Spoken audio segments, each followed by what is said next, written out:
Hey there, I'm Lonnie Lopez, and on today's episode of One Time Out Left, we have Coach Rene Medrano, who's coached for 35 years with coaching stops at Faulk Middle School, Porter High School, Harlingen High School, and Pace and Hannah High School. All schools are with Brownsville ISD other than Harlingen. He's been retired since 2016. Coach Medrano, I appreciate you allowing me in your ranch. To me, I consider this a ranch. I saw Medrano Ranch out there. I appreciate you allowing me in the ranch and your home. Appreciate you, Coach. And I appreciate what you're doing, Lonnie. I mean, like I mentioned to you earlier, and I've seen some of your cast. I mean, this is pretty special what you do, you know? I mean, reaching out to coaches and letting them share their stories and letting them share their beliefs and how they do things. And everybody's a little different sometimes, you know, as far as coaching and philosophies and everything.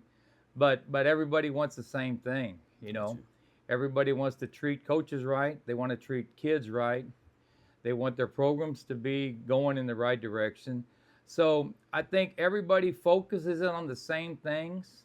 It's just a matter of how each coach gets there. Gotcha. You know, that's the main thing. But again, you're always welcome, and you know, it ought to be some good talking today. I appreciate it, Coach. Thank you. We're gonna start from the beginning, Coach. Let's start growing up in the Medrano household. So Okay, you grew up. You were born and raised in Brownsville. I was. And what part of Brownsville were you born Right. and raised? I mean, I live here we live out here in the country. You know, me and my wife, we bought here about 40 years ago. But where I grew up is probably about 8 to 10 miles from here. Maybe not even that far. Right down Boca Chica there. Okay. So we grew up in the El Jardín area. My parents, my dad and my mom and my two brothers.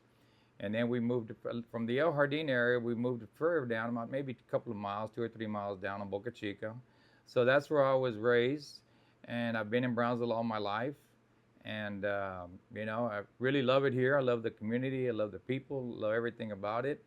And had a good family life. You know, had good, strong parents. You know, my dad is deceased now. My mom, she's still. We're fortunate to have her right now still. But she has her days. She has her days. She's 92 years old. So you know, she you know, she has her days. But we're fortunate to have her. And I guess those two people were probably my biggest influences in my life, in my personal life, growing up, and my brothers and everything. So it's been good. It's been good. And as for your parents growing up, what did they do growing up? Okay, As you growing up, my what did dad you was in business. My dad was a salesman. My mom was a secretary, and then until she got out, you know. But my dad, he was fortunate. He was in business for a while, and then he got out of that business and started his own. And he started his own business and stayed in it for close to 40 years. You know, it was called Real Bravo Sales. He built it from scratch, and I'm really proud of him. He was able to do what he wanted to do, what his passion was, what his drive was, you know. And maybe that's where I got, you know, the passion and the drive to do what I wanted to do. Gotcha. And although he had his business, he ran it by himself. We helped in the summer times, you know, me and my brothers helped in the summer when he needed help and everything, but we were in school. But he never forced the issue to us to follow him. He always allowed us to follow what we wanted to follow in what we wanted to do in life. And so I think that in itself, you know, with that belief and that upbringing, you know, I was able to go into coaching, you know. But I'm really, you know, my dad, like I said, he was my number one influencer in everything, and my mom obviously too, in my personal life, but I have others in my professional life that I'll speak about, you know, when the time comes. As growing up, and you say you had two brothers. Two brothers, and yeah. one sister. No, just two brothers. Just two brothers. So yeah. are you the youngest? I'm the oldest. You're the yeah, oldest. I'm the oldest. I'm one of three as well, but I'm the youngest one. Oh, okay. So yeah. that means your mom probably ate by herself most of the time, because my mom always said she ate by herself. I mean, well, we ate and we left. Well, I mean, we you know, did our things. Three brothers, you know, trying to get along in their own way, and you know, sometimes it was rough, but I love them all. I mean, you know, it's been a heck of a ride. Are your brothers, any of them, in the coaching and education No, field? none of them were in coaching. One of them was in education, and he got out, and another one he's in finance. Oh, okay. So, you know, he didn't get into coaching. Really, I guess I was the only one that got into the coaching Coaching. profession, you know, the way I did, you know, Oh, because of athletics and okay. everything, and my love for athletics.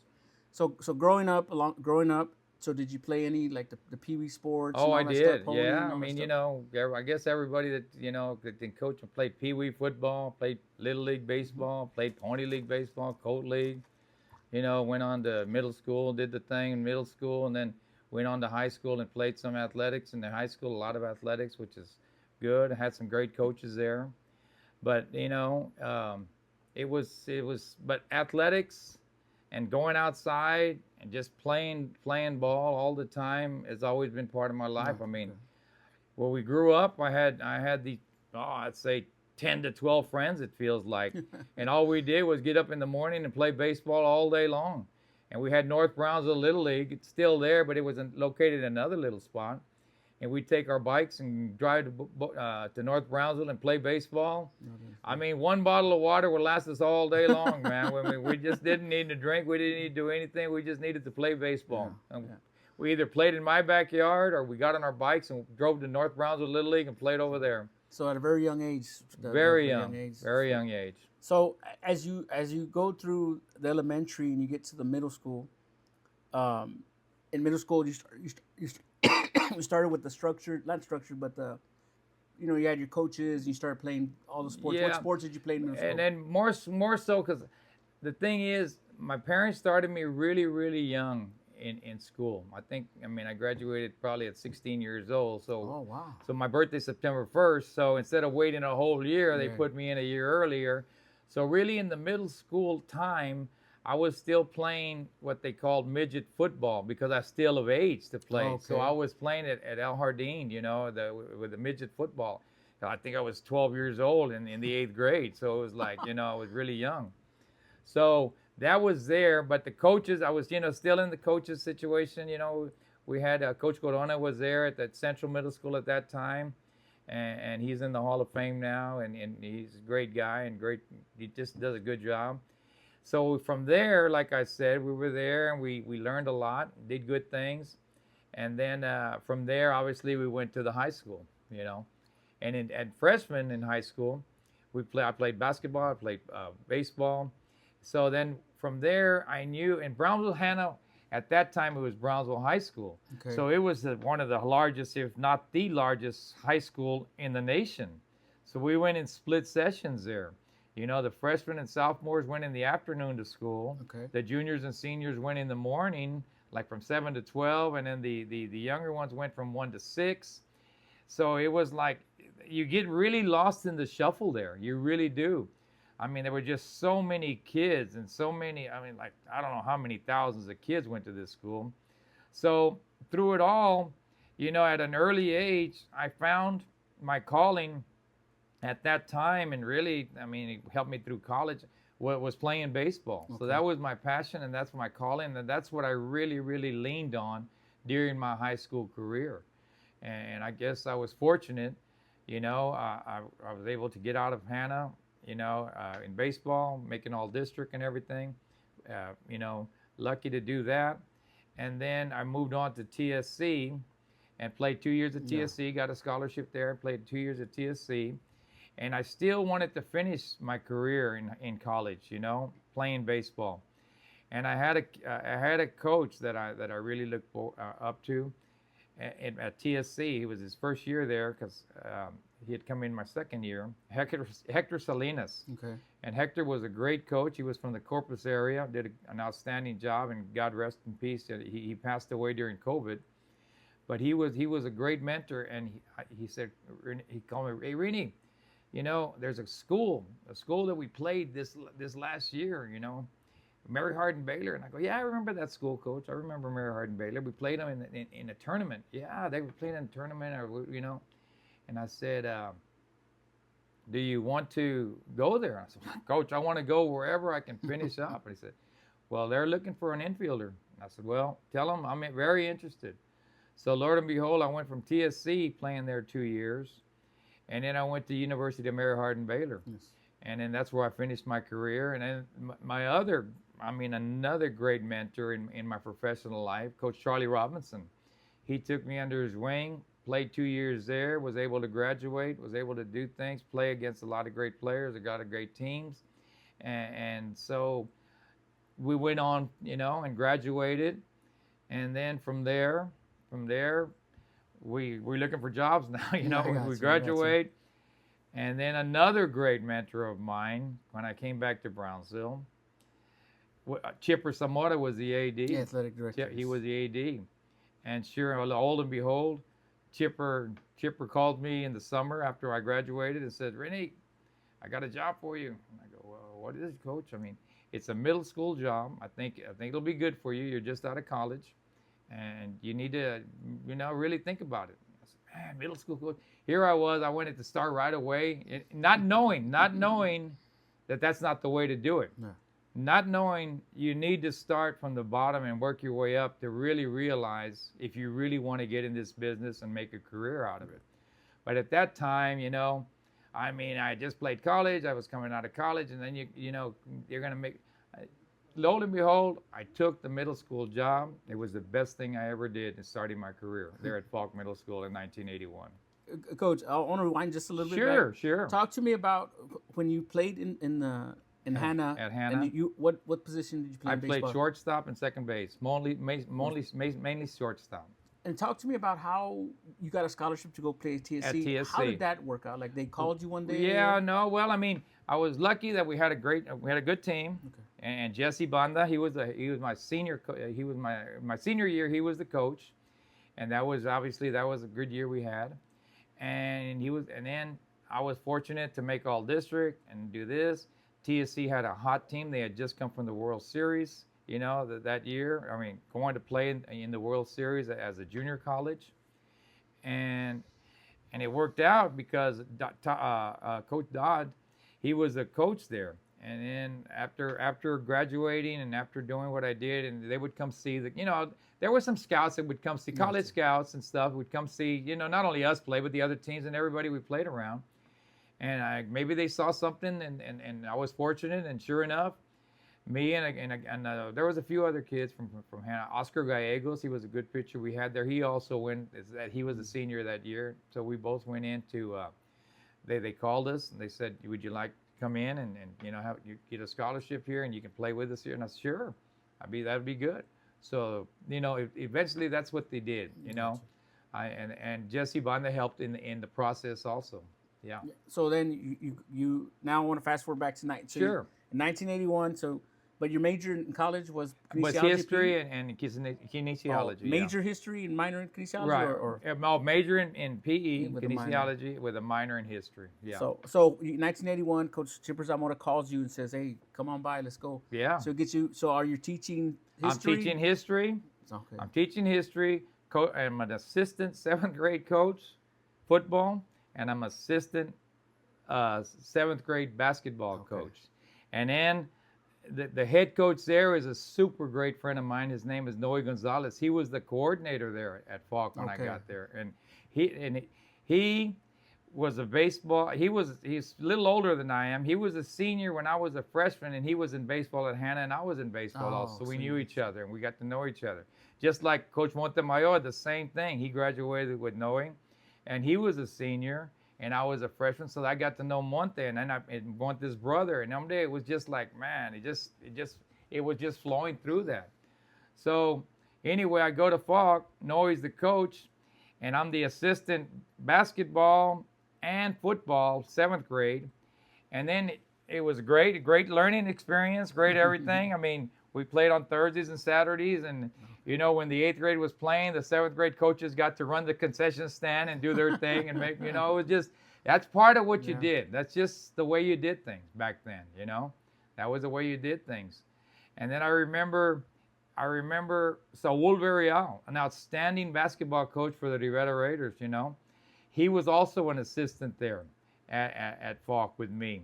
It was me, it was Coach Gonzalez, it was Louis Petraca, and myself. We were the 4 male coaches at that time, two in the 7th grade, 2 in the 8th grade. As it turned out, during basketball season, that I really didn't know too much about basketball. I had played it, and but I really didn't know a lot about the ins and outs of it. Well, sure enough, my first year, Saul gets sick. He's the head basketball coach. Okay, he's supposed to be the head basketball, and something happened to him where he had to stay out like maybe 2 or 3 or 4 weeks, because he got sick. And here I am. Coach Gonzalez comes to me, "Hey, Rene," he says, "So Coach Saul is sick, and you're going to run all of basketball." I say, "What?" "Yeah, you're going to do both teams, the 7th and 8th grade. You're going to run them all, and do what you need to do, however you need to do it, but just make sure you coach them up and do it right." I said, "Okay." So boy, throw right into the fire there. That was really something. Well, eventually Saul came back, and his career is outstanding in what he's done. And that was the Faulk years. That was the Faulk years. How long you We were there 1 year. 1 year. 1 year. Then how does that transpire? Well, later? that transpired late in that year. I remember Porter was going to get a sophomore football team, so they needed 2 coaches. So Coach Leving, John Levings, may he rest in peace, he called Noe and said, and there was also going to be a baseball assistant position there at that time in 1982. So then Coach Levings calls Noe to tell him, "Hey, I have room for 2 more coaches, football, 2 football, and assistant baseball." And I think Noe at that time was going to be track, I believe. So there was an assistant track too. But my calling was, football obviously, and then, but I was going to be baseball. I was going to be assistant baseball. And at that time in 1982, we had a great coach, baseball coach there at Porter named Arnie Alvarez. And so I was lucky. I go in. So anyway, Noe says, "Rene, you want to go?" I said, "Well, let's go. I mean, what the heck, man? Let's go to Porter. Let's do our thing." You early 20s? I mean, very early 20s. Very early 20s at that time. Yes. So we're there at Faulk. We do our thing, have tons of fun, meet great people, great everybody. And so now we're at Porter, 1982. I'm at Porter.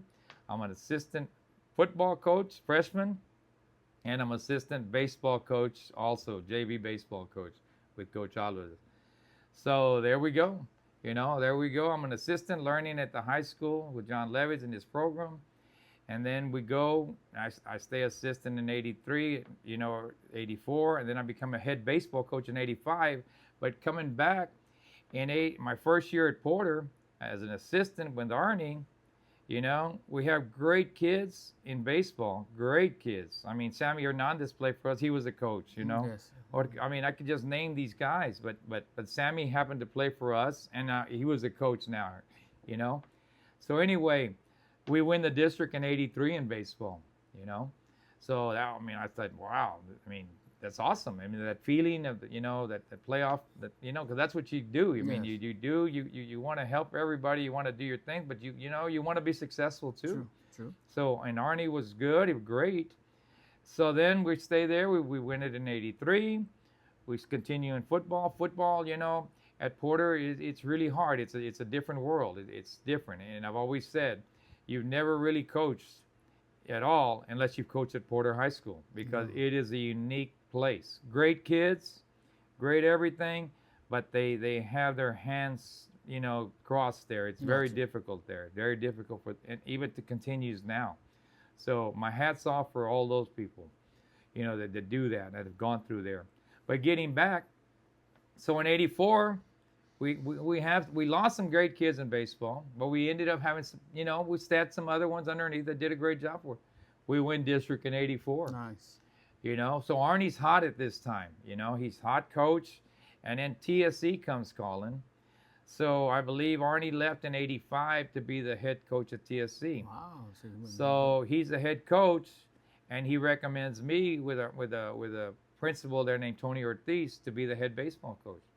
So there you have it. I've gone from Faulk Middle School as an assistant to Porter as assistant. Now 4 years later, now I'm the head baseball coach at Porter, and now we're doing, we're taking off and doing our thing and still having fun through it all. So I became the head baseball coach in 85, and then I stayed there until 93. We had some great runs there with the teams that we had there. and those were the Porter years. I mean, those were what we did.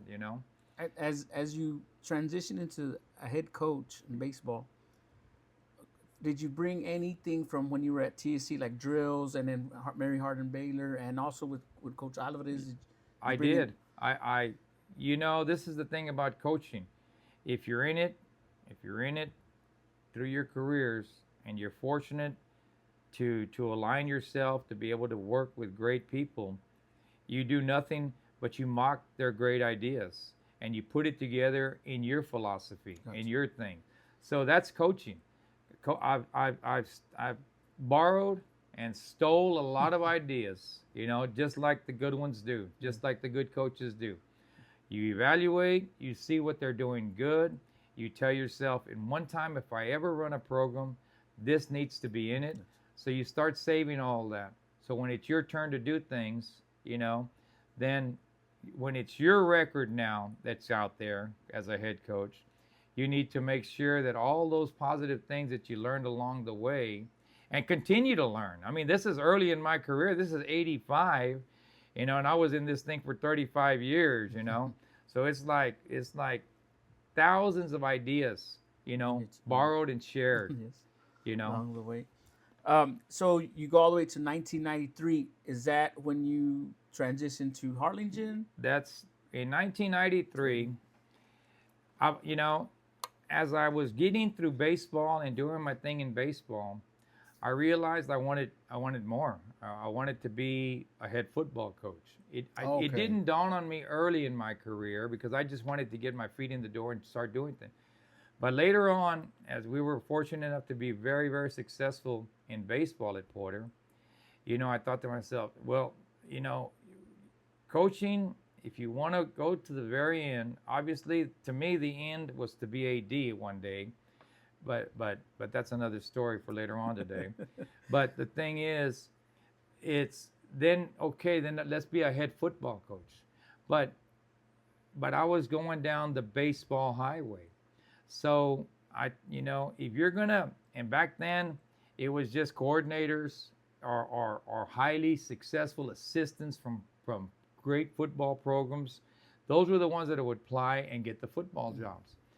And I took probably one of the hardest roads. I was fortunate enough to be a successful baseball coach that wanted to be a football coach.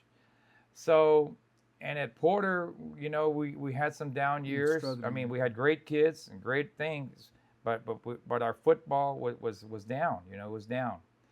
So for me to even think about applying for a football position with no really football resume, football background as far as winnings and things, but yet I could propose my baseball.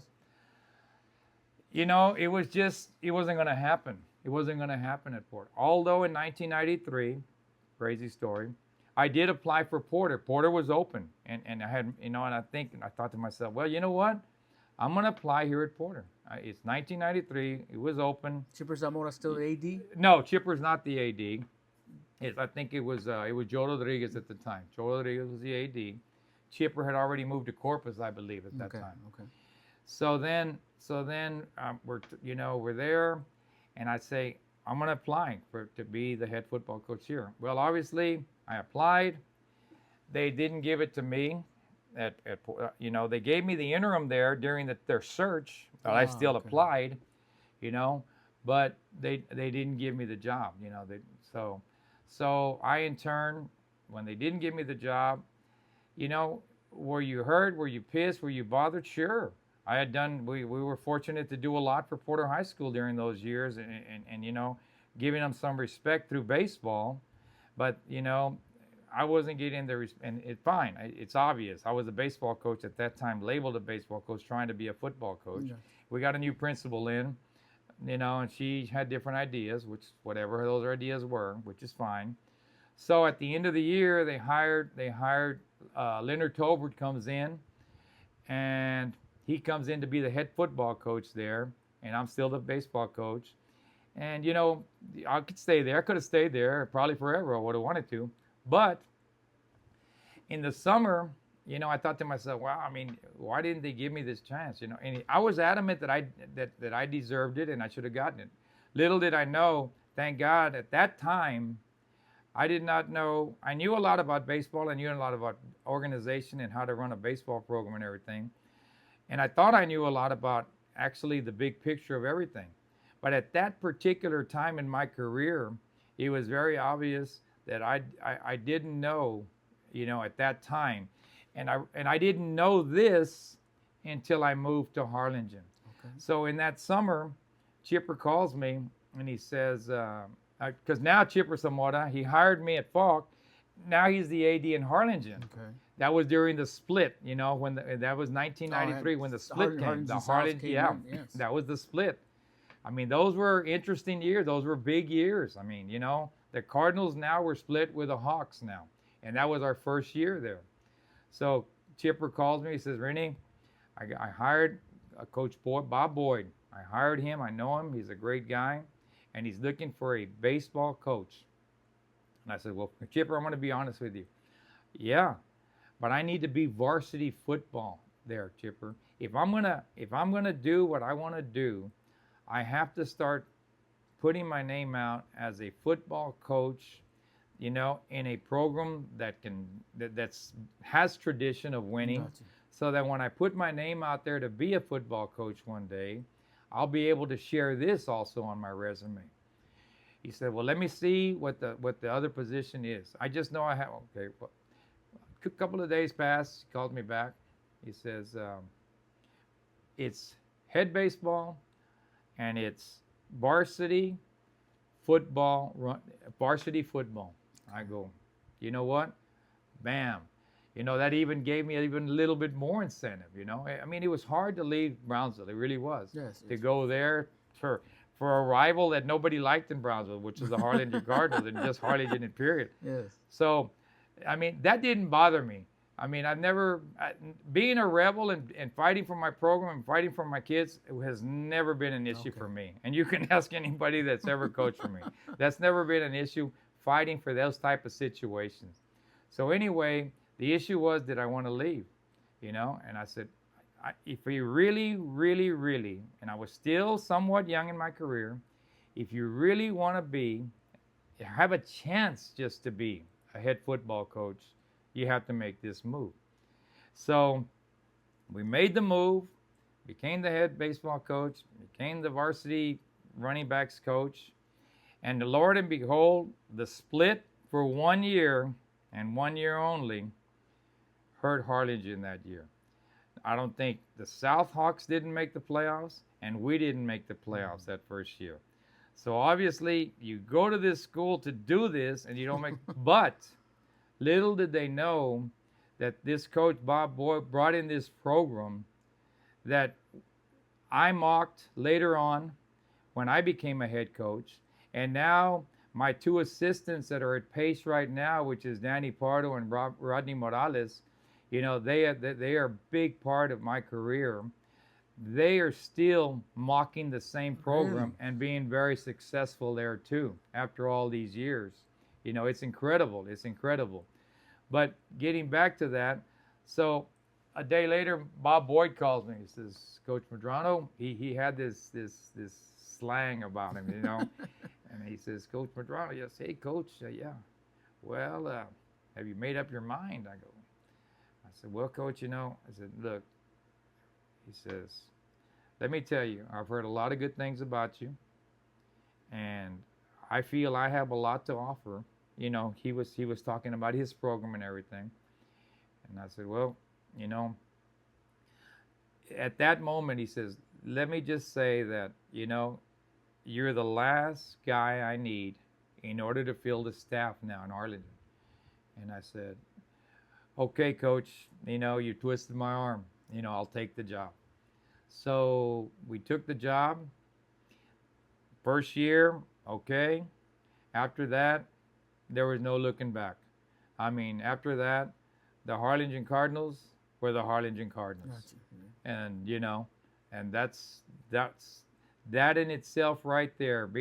And then I was blessed at the time, to go to Harlingen be the running backs coach. And then, Lord and behold, I'm coaching Maurice Hunter, you know. Wow. I mean, That's one of the best backs, that the Valley's ever seen. So that in itself was like, he ended up one of these years, I think in 1994, being the offensive MVP of the state of Texas. You know, it's a sad story for what happened to Maurice, but that was the way it was. We were hot. We were the Harlingen Cardinals. We were making the playoffs, going 3 rounds, knocking on the door for 4 every year. And I mean, that was now on my resume, Awesome. all that stuff. And then through it all, I still, when it came to my season in baseball, still had to make the playoffs. Still had to make the playoffs, And Harlingen wasn't known for baseball, but we made it known, Awesome. I mean, we made the playoffs, and we continued to make the playoffs. And really, when I left in 1998, when I was fortunate to get the head coach at Pace, I got the head coach probably in February, right at the beginning of baseball season. So I coached that team for the last week, before I left to be the head football at Pace. So I left during the season, but Gilbert Leal, he was my assistant then. So he ended up taking probably, if not the best, one of the best baseball teams that Harlingen's ever had that we developed. And he became the head coach of that team, and I think they went 3 or 4 rounds deep.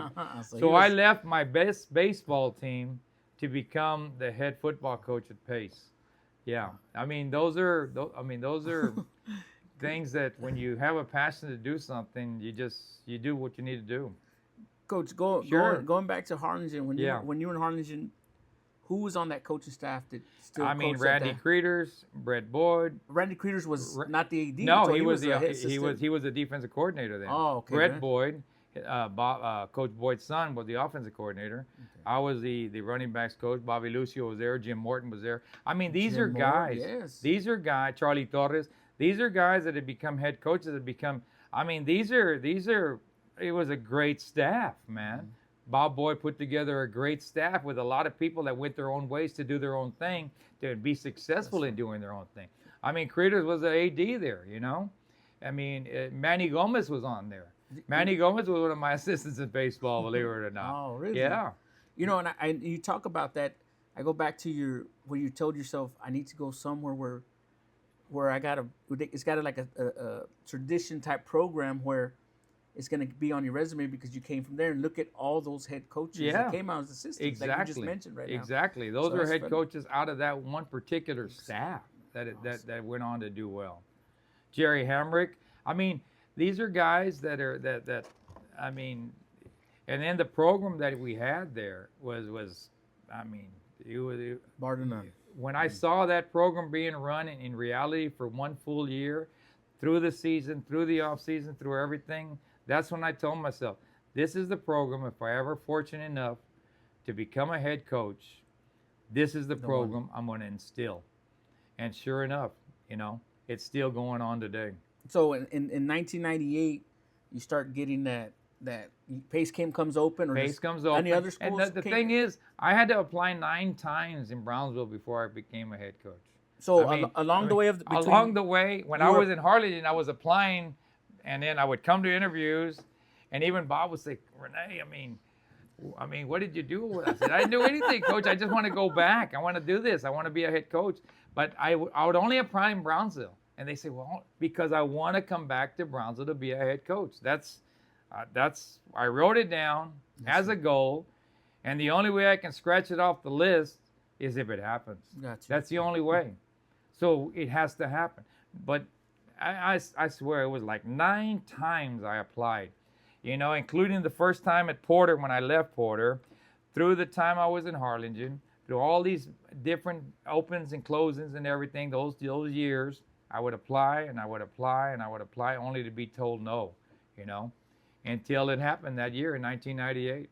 I mean, Robert Gonzalez was the principal, and I really didn't know him. I mean, he didn't know me. He took a chance, and I mean, it didn't matter to me. Mm-hmm. It didn't matter where anywhere. Just give me a chance. That's all I wanted. Yeah, Just gotcha. one little chance with that door slightly open. So that way, if if I do what I need to do, which I know I was going to do it, then that door was going to be, we were going to open that door wide open. And through the years, it was tough, believe me. In 1998, when I got to Pace, great kids, but not very structured program. Some good coaches there, they just needed to be, revved up a little bit, and then I brought in Rodney and Danny and some of my guys. 98, how'd that go? 1998, we apply, begin, just wishing for the best, and then they called me for another interview. I said, wow, okay. So the other ones you hadn't gotten? No, I hadn't called. Obviously, you get the first interview, you go and you talk before, whatever. Every time it's different. Sometimes they have 2 people, 3 people, 4 people. Sometimes they have a set of kids with a committee, with a group, and the administrators, asking questions. So everything's different. You never know what you're really going up against or anything, or how to, what to do to prepare or anything. So this time I said, you know what? We're just going. We're going to go and we're going to talk. I felt in the years that we had just had, in the preparation in these 5 years when I was there, and what I brought from Porter in baseball, what I learned so much in football and Harlingen under Bob Boyd. And then all of a sudden, I said, you know what? We're just going to go. We're going to just talk. We're going to talk. And so we talked. And then I talked to Robert. He was the principal. And I'm sure I forget who else was there. There was other people there, obviously. And then maybe in January sometime, after everything, before, I guess, February when we get the job, I get a call, from Mr. Gonzalez. He says, Rene, we're going to recommend you for the job. Okay. What do? You just, you knock on your head, you knock yourself and say, am I dreaming? Am I alive? But you can't, we're calling, I think it was a Sunday. He called me.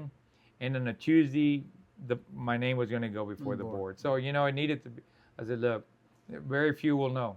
My wife will know, but very few will know. And then, sure enough, it happened. It happened, and we were lucky, and we got it. And did we really want it after we got it? I don't know, but we got it.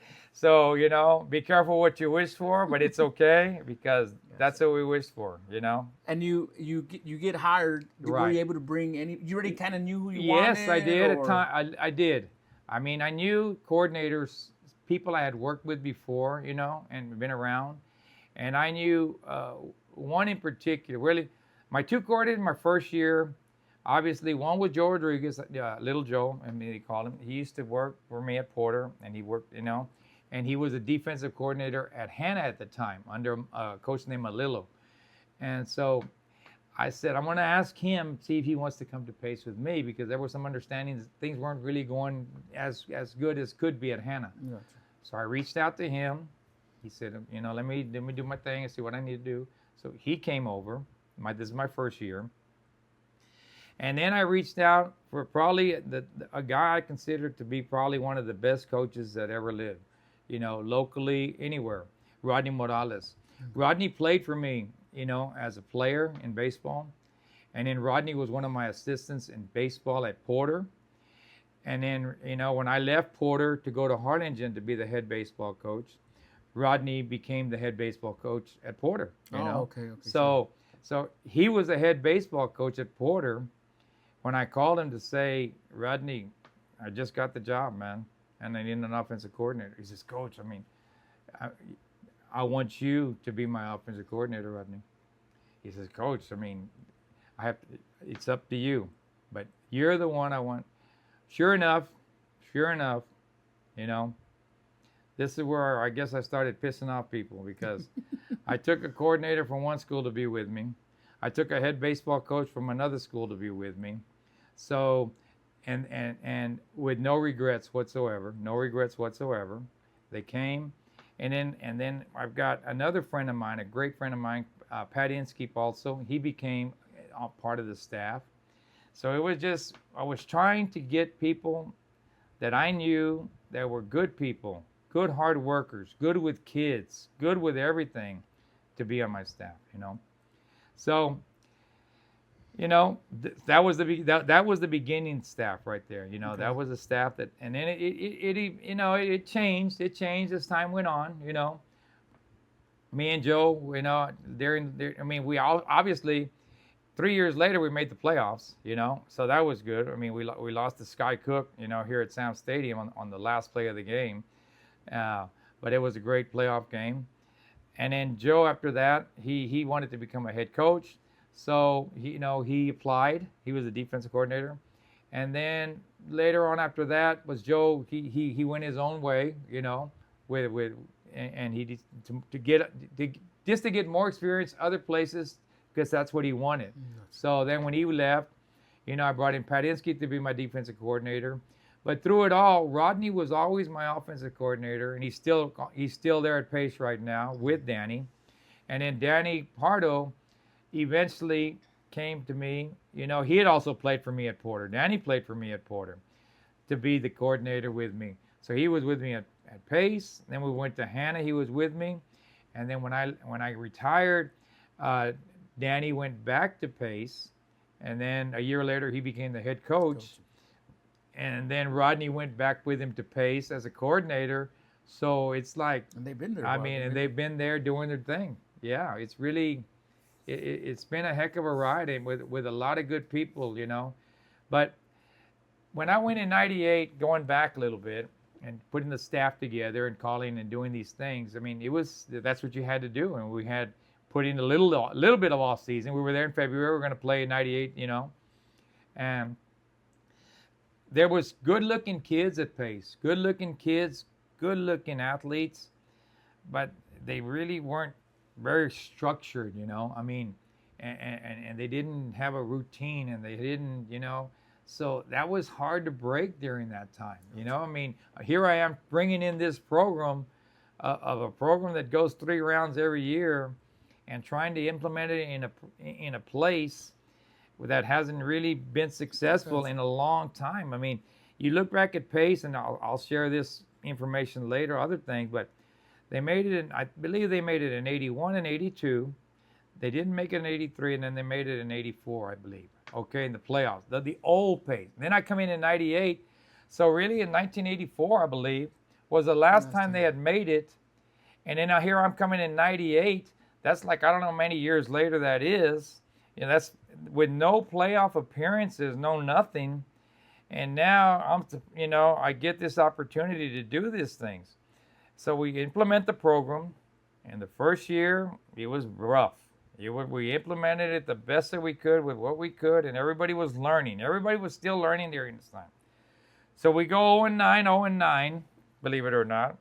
So we play the last game of the year that year, okay? And I still have a running back that's going to get 1,000 yards. He got 1,000 yards, but we didn't have any wins to show for it yet. That was our first year. So as it turns out, reverting back to Porter years now, in 1999, my first year as a head football coach, I go play Porter to the coach that they hired when they didn't hire me when I had to leave to Harlingen, Leonard Tolbert over there. Yes. Yeah. So he's 0-9. I'm 0-9. Okay. And Lord and behold, the guy they didn't hire at Porter beats him right there, So, it is what it is. But those are unique moments that, just pristine moments that say, hey, not his fault, obviously. It's not his fault. It's what happened. And so that is one of the unique stories of many that we have to share at that time. So anyway, we're 1-9. The next year, 1999, we're a little bit better. I think we win 2 games or 3 games maybe. But we have a bunch of kids coming back. A bunch of kids coming back. And we know they're buying into the program. They're buying into the program they're anxious to be in off season. They're anxious to be there. We got them going. And then, Lord and behold, We go maybe 2-8, okay? 2-8, but we're playing with people now. Now we're playing. People know that they have to prepare, even though they have to prepare. Here comes the 2000 season, the shocker season. I mean, the kids that I started with as freshmen, sophomores, when I got there, now we're seniors, And now, I mean, the all the off season, all the detailed work, all the meetings, and you have to understand. Another thing that I learned when I went to Harlingen was with Coach Boyd. You met every day. We met every day at 7 o'clock in the morning. Football coaches all year long. It didn't matter if you were in season. It didn't matter anything. We were meeting to prepare, whether it's for the season, during the season, or for the off-season hour that we were preparing for. I mean, this guy was detailed to the max. So I brought that to Pace. And that was like, It hadn't been done. It hadn't been done. So. And at that time, when I got to Pace, school started at 7:30. Okay? So our meetings had to be at 6 o'clock in the morning. Because I would talk for 30 minutes. We'd get everything done. Not only me, but sharing ideas. And now I gave them, the coaches, enough time to go prepare what they needed to prepare before the kids got there. Because we weren't going to be getting things ready when kids were there. No. We were going to have things ready when kids got there.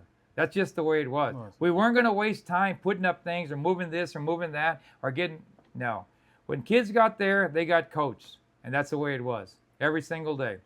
And we would meet every day. We would prepare.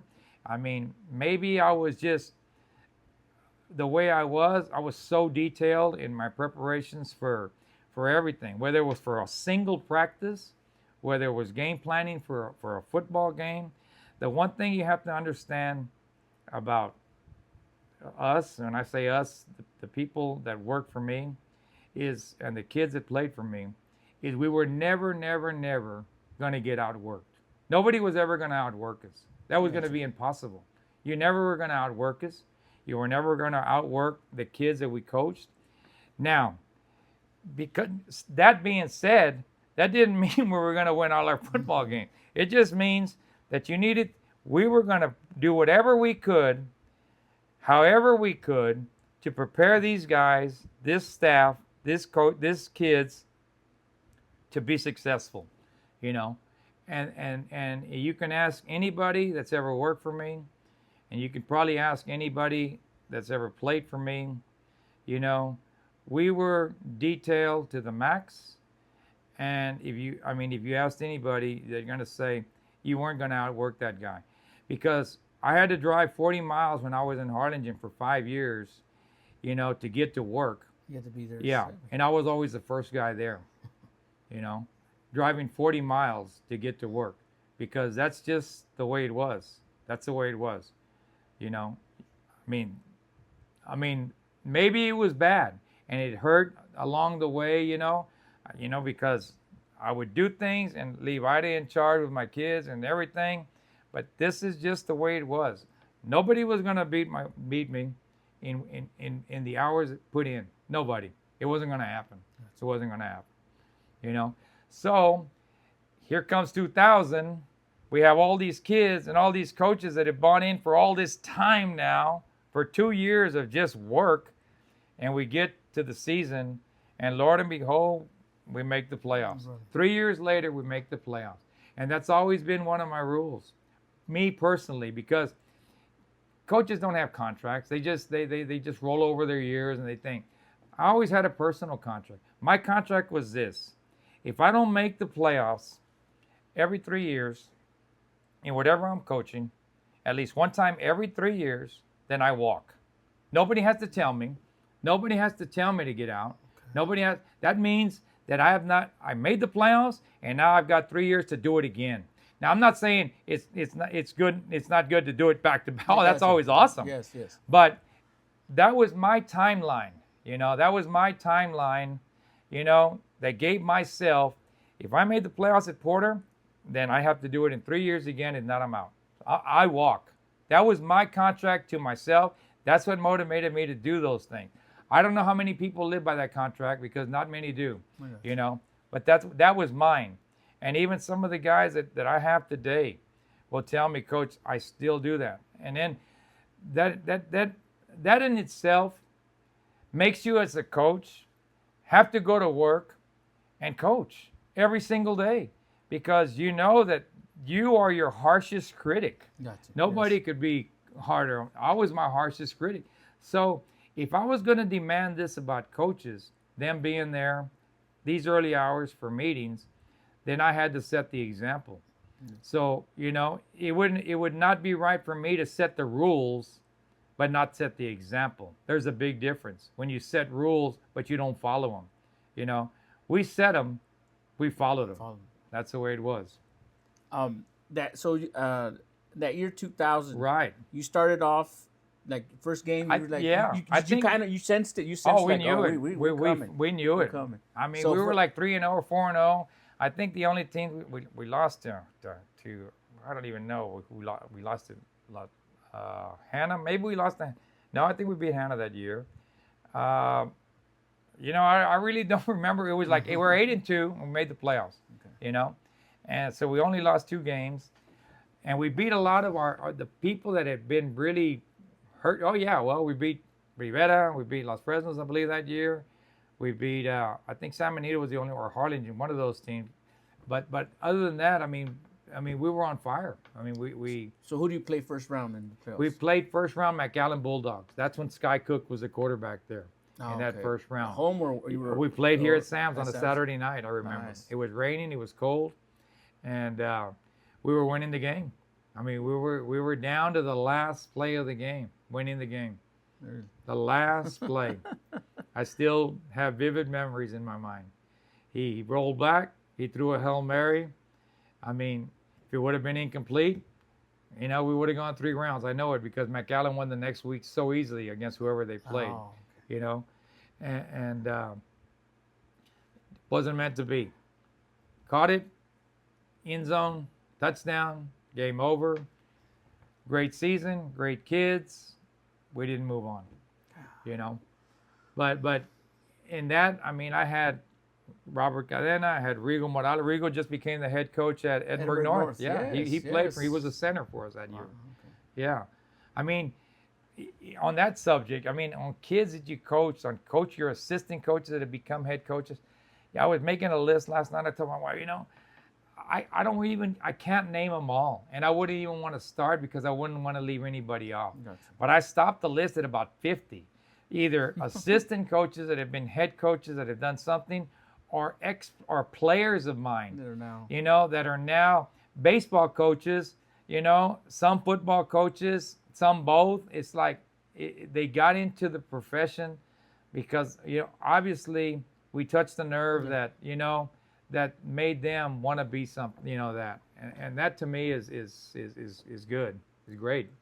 So Coach, you call it the shocker. Is that something they called it like in the paper, or you just called it the shocker What's season? that? The shocker season. The kids called it. The kids called it the shocker. So okay. The kids called it the Shockers. That was their team. That was their team because you at Pace you weren't supposed to do what we were doing. Gotcha. That I So mean, you were that shocked, didn't happen. You shocked people along Yeah. the way. So they I mean, I see some of these kids. I mean, they're not kids anymore. They're old men now, and they. In fact, I just saw my running back Jay DeLona yesterday at Rudy's. I mean, they're part of our family. They're part of our family. All those kids are part of our families, So in that year 2000 soccer season, and then how many more years were you at Pace then? I was there, man. I from '98 to 2011. That's how long I was at Pace. I mean, wow, I don't even know if I can count that high. That was a long time. Coach, and in those times, I'm talking about, when you talked about you applied 9 times in Brownsville and stuff. That means there was a lot of turnaround in terms of coaches. And it's not at the same. I mean, Lopez would have their turnarounds. I'd apply at Lopez. Pace would have their turnarounds. I'd apply at Pace. Hannah would have their turnarounds. I'd apply at Hannah. In those 5-year spans, including the one time or twice that I applied at Porter when I was at Porter. So that all added up to that time. So yeah. So if you go back to you got hired in '98 and you were all the way to 2011. Yeah. So Pace didn't have any turnaround, which was no. great. So that's at one time, I was like the coach that had the most tenure. I mean, at one school in the valley, And the only reason I lost because I left, and this is another story that we can get to. I left Pace to go to Hannah. Okay, let's yeah, get to that one. Let's talk about that one. I mean, so you go all the way to 2011 to Pace. Yeah. At that point, Joe Rodriguez is still AD, or there was... man, who's the AD at that time? I think it's I don't remember. Maybe Mark Guess Mark Guess or Tom Chavez, somebody there. Okay, so talk to me. But anyway, I mean, if we just share, I mean, I don't want Pace to be a blur, I mean, all of a sudden we're going from 2000 to 2011, but there was thousands of things that happened during that time. Let's go back 2000 soccer season. So 2000, and great season, great kids. They'll remember that for the rest of their life. So then we hit in 2001. We revert back. We had so many seniors. In 2001, we had another lean year that reverted way back. We were still doing what we were doing, but we lost a lot of these kids. So we didn't have a real good season in 2001. But we kept coaching them up. Here comes 2002. All right. I mean, we're rebuilding again. Getting back to my point of what I was saying about the 3 years. Gotcha. So we have a good group, and we're doing great things, and we do things, and we have a good season. Not a playoff season, but a good season. So here comes 2003. So I say to myself, wow, this is 3. We haven't done it. I'm thinking myself with my contract, personal contract. So we go 2003. Well, as it turns out, in 3, we win the city championship here. We beat Rivera in the first district game. They end up winning district, okay? So, and then we beat other teams that we shouldn't have been beaten. And with 3, we didn't make the playoffs. So here I am sitting down saying, okay, this is what I did. I set this rule up for myself. But then I thought to myself, okay, I just beat the district champion in our district, okay? We just won the city championship. Can I put that as an add-on clause possibly, especially for a team that really hasn't done too much over the years? I said, you know what? I'm going to do it. But I'm going to write it down where if we don't go to the playoffs in 4, I'm out of here. Simple as that. And I told the staff that. I said, I'm doing something I really don't do. I'm going to go 3 years and not in it. But you know what? I think we've done well enough to prove that we're still a successful program, and we're still on a positive note, bringing in positive things for these kids, for this community. 1 more year. Next year, at the end of the season, we're not in, I'm out of here. Here comes 2004. All right? This is a must. So anyway, 2004, as it turns out, we make the playoffs. So now, my personal contract to myself starts all over again. So we make the playoffs in 2004. We beat Rivera in the last game of the year. They win, they're in. We win, we're in. Bam, we win. They're out. Okay? We're in. Here comes 5. 5, we had a great year. 7-3, didn't make it. Here comes 6. With a 7-3 record? 7-3, we didn't make the playoffs. Wow. Yeah, we were good. We were really good. We're probably better in 5 than we were in 4, and in 4 we made it. So 5, we didn't make it, but we're on our way. 6, we had a lean year. We didn't make it, okay? 7, here's a good one. In 7 now.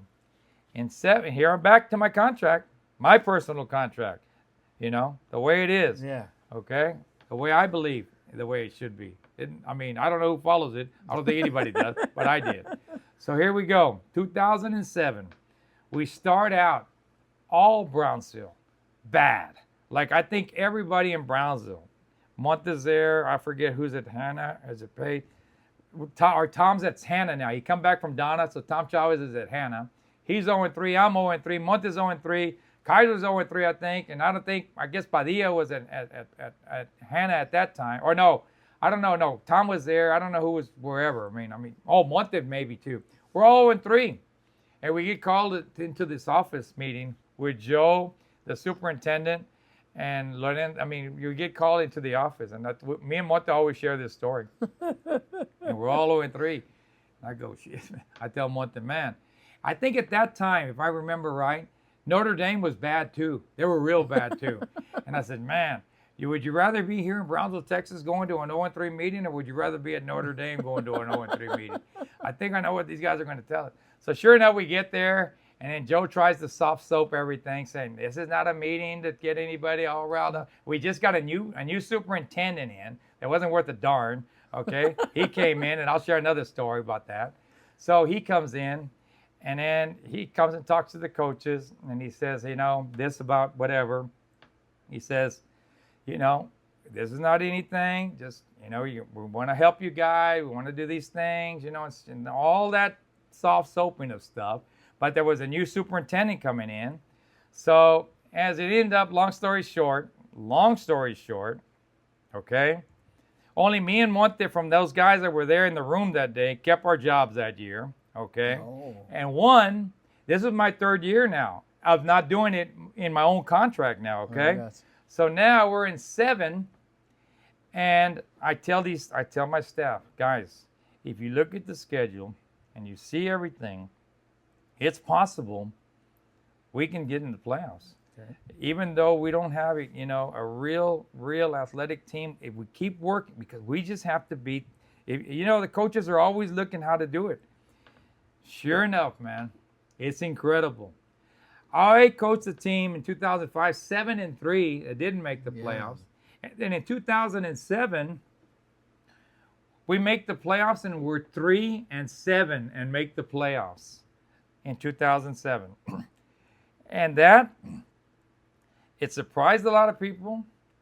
It pissed off a lot of people because they thought they had me, but they didn't have me because, hey, we made the playoff. Paper comes and interviews me. I mean, I'm happy as hell, man. Why would not you be happy? You're in the state football playoffs. So I make a quote. To the paper, saying, look, if you ask any high school football coach in the state of Texas, would they rather be 7-3 and not make the playoffs, or 3-7 and make the playoffs? You know what? I bet you, if not 100, 99.9% would say, I'd be 3-7 and get me in the playoffs. And you know what? That pissed off this new superintendent, which I didn't care, but it did. So Lord and behold, guess what happens now? The story, and all these old guys that see it, the story of the 50% rule comes out now. Meaning this. Now, this superintendent, who wasn't worth a darn, brings in something called a 50% rule and throws it out there, saying if you don't win 50% of your games, then you're going to be gone. No. Yeah, no. Crazy. Nobody knew how to figure this formula out. Joe was all crazy. He didn't know how to figure it out, the AD. Everybody was all crazy, and I just thought to myself, okay, well, just win more than 50% of your game. I mean, if that's the rule, this guy, he has no concept on anything, this new superintendent we had at that time. He has no concept of what he's talking about, but he wants to put it out there, then put it out there. Here we go to the 2008 season. Guess who's the only coach that beats the 50% rule in football? Coach Rene Medrano. Everybody else didn't do it. Guess who gets fired? Nobody. Guess why? Because I did it, and they wanted me, and they couldn't get me. Yeah. Now that's a story. Now that's a story. You see? Now that's a story. So I guess the next year, shortly after that, this superintendent that came up with a stupid rule, I guess he faded off into the sunset. Wow. Yeah. Man. Yeah.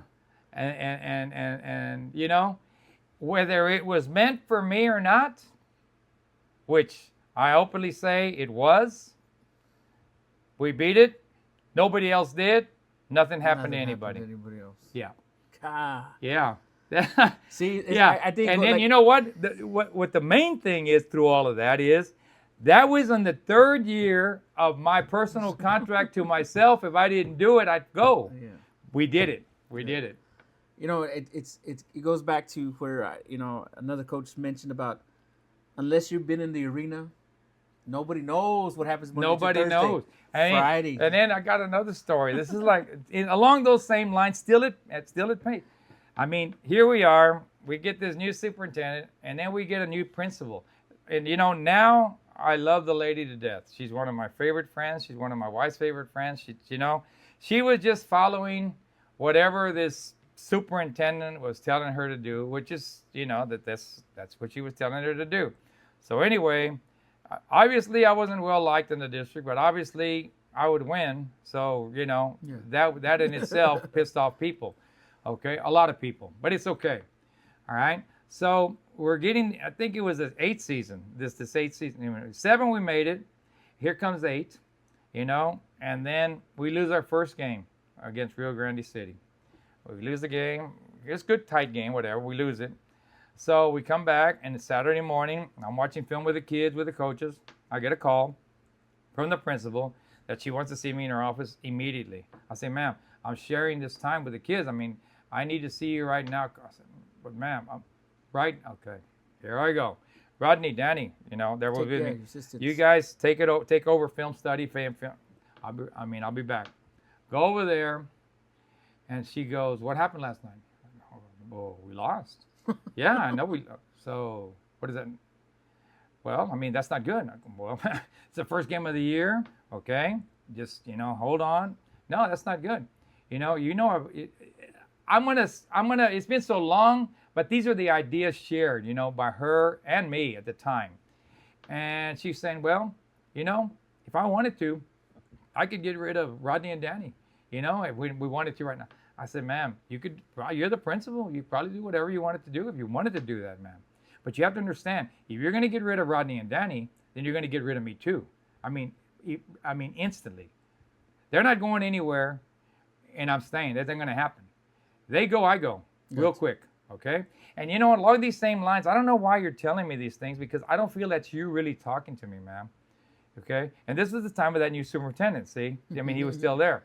So anyway, she says, well, it is, no, ma'am, I don't know you real well yet because you just came in, but I really don't think that you know enough about our program, about me, about the system, about the kids, about everything. For you to say what you're saying is coming from you. So, well, it is. It's coming from me, and okay, ma'am. I tell you what you need to do. Let's make it. And then, and then at that time, right before that was said, she goes, I don't need to call Rodney and Danny. And I said, ma'am, you're going to call Rodney and Danny in there for the film study. Yeah. They need to be in here right now. So they come in, and they're hearing all this dialogue. That, I told Coach Medrano I could fire both you guys right now. And you know what he told me? He says, he's not going anywhere. If you guys go, he's going with you. He says, that's not right for him. I said, ma'am, you don't need to fight for these guys, ma'am. You don't need to fight for me, ma'am. And then in front of them, I said, like I told you when we were talking before Rodney and Danny came in here, I said, I don't feel this is you talking. I feel it's somebody else letting you know what they once said to me through you. I said, this is what you need to do, ma'am, and we'll end it here. Get that phone on your desk, call whoever called you, okay? Call them and say, Coach Medrano said, if he don't make the playoffs this year, he will walk, Danny will walk, and Rodney will walk. But you know what? Until the end of the year, until it's said and done, until everything is done, please, please, please, find it in your heart not to interrupt me when I'm watching film with kids on a Saturday with the coaches preparing for next week's football game. Can you please do that, ma'am? Now that we have a solid deal, now that you have my word, if we're not in the playoffs at the end of this year, I walk. And so do these two guys right here. She didn't know what to say. I said, just make sure you call whoever called you, you call them back to the top.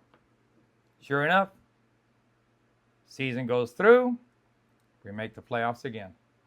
Okay? Enough said. And then through that, we make it in 7, we make it in 8, we make it in 9, we make it in 10, we make it in 11. Who knows what happened to that superintendent? Who knows what happened to the 50% rule? Who knows what happened to all that BS that they were trying to throw in our face?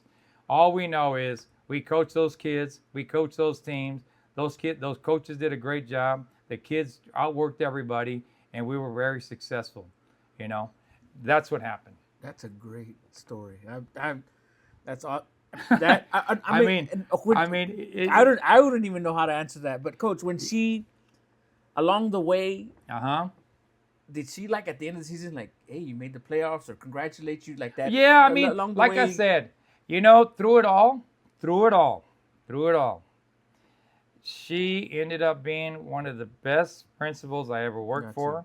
She helped me with the program, set it up the way we needed to set up for it to max out for kids and coaches and athletic periods and everything.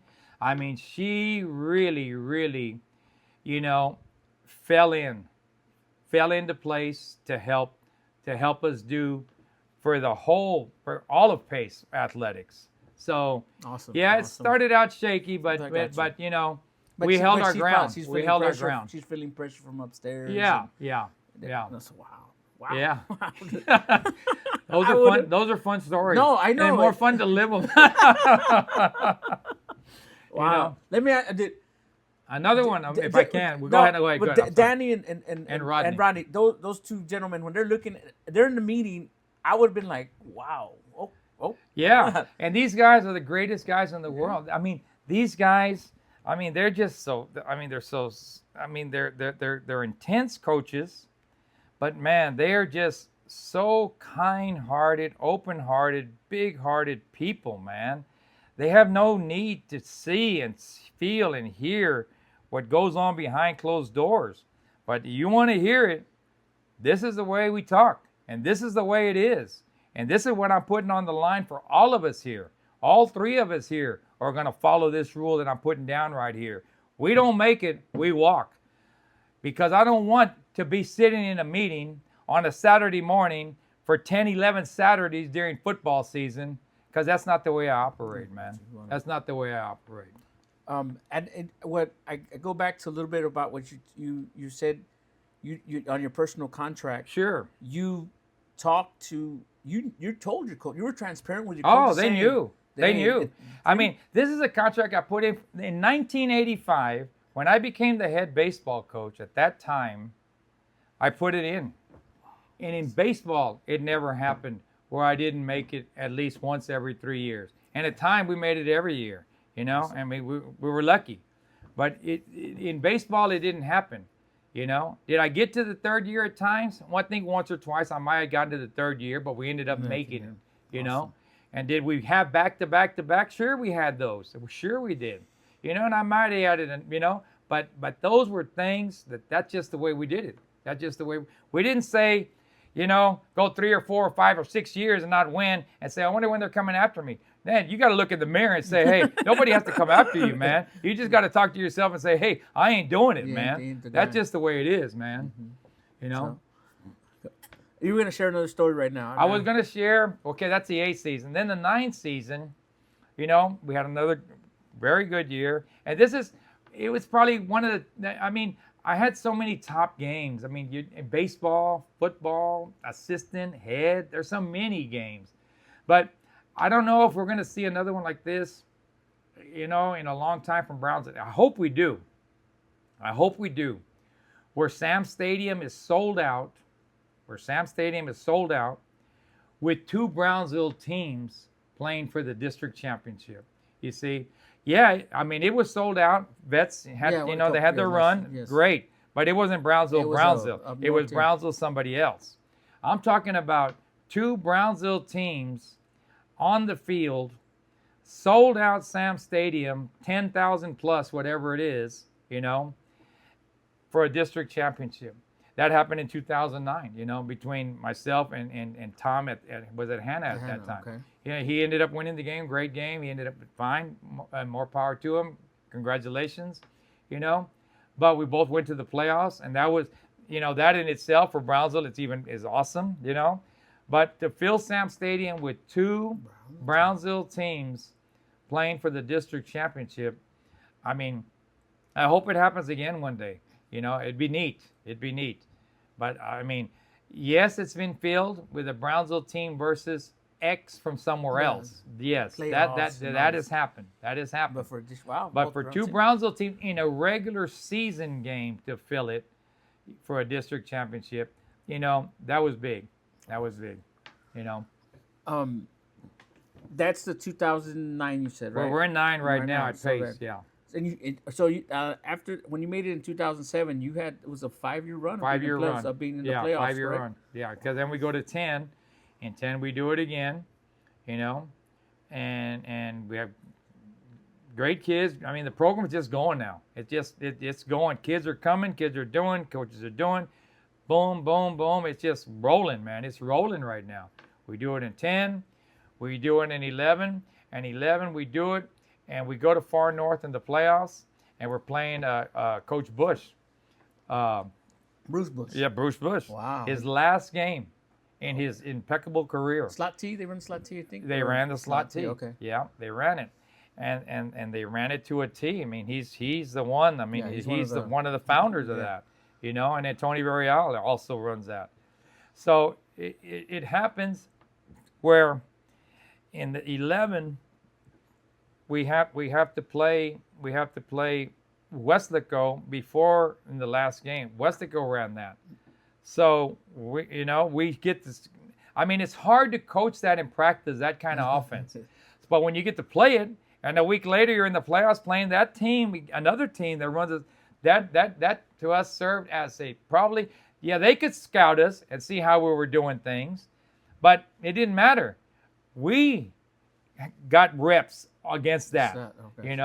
So make a long story short, we end up going to Far in their stadium and beating them there, in by district. So that was a giant win for the program. A giant win when you're facing the legend, I mean, in his final game of the year. And I even see Coach Bush now, and he says, "Hey, Rene, I mean, I don't ever forget my last game." He goes, "That was you." And I said, "Well, I got lucky, Coach." No, you did a good job. Well, I appreciate it.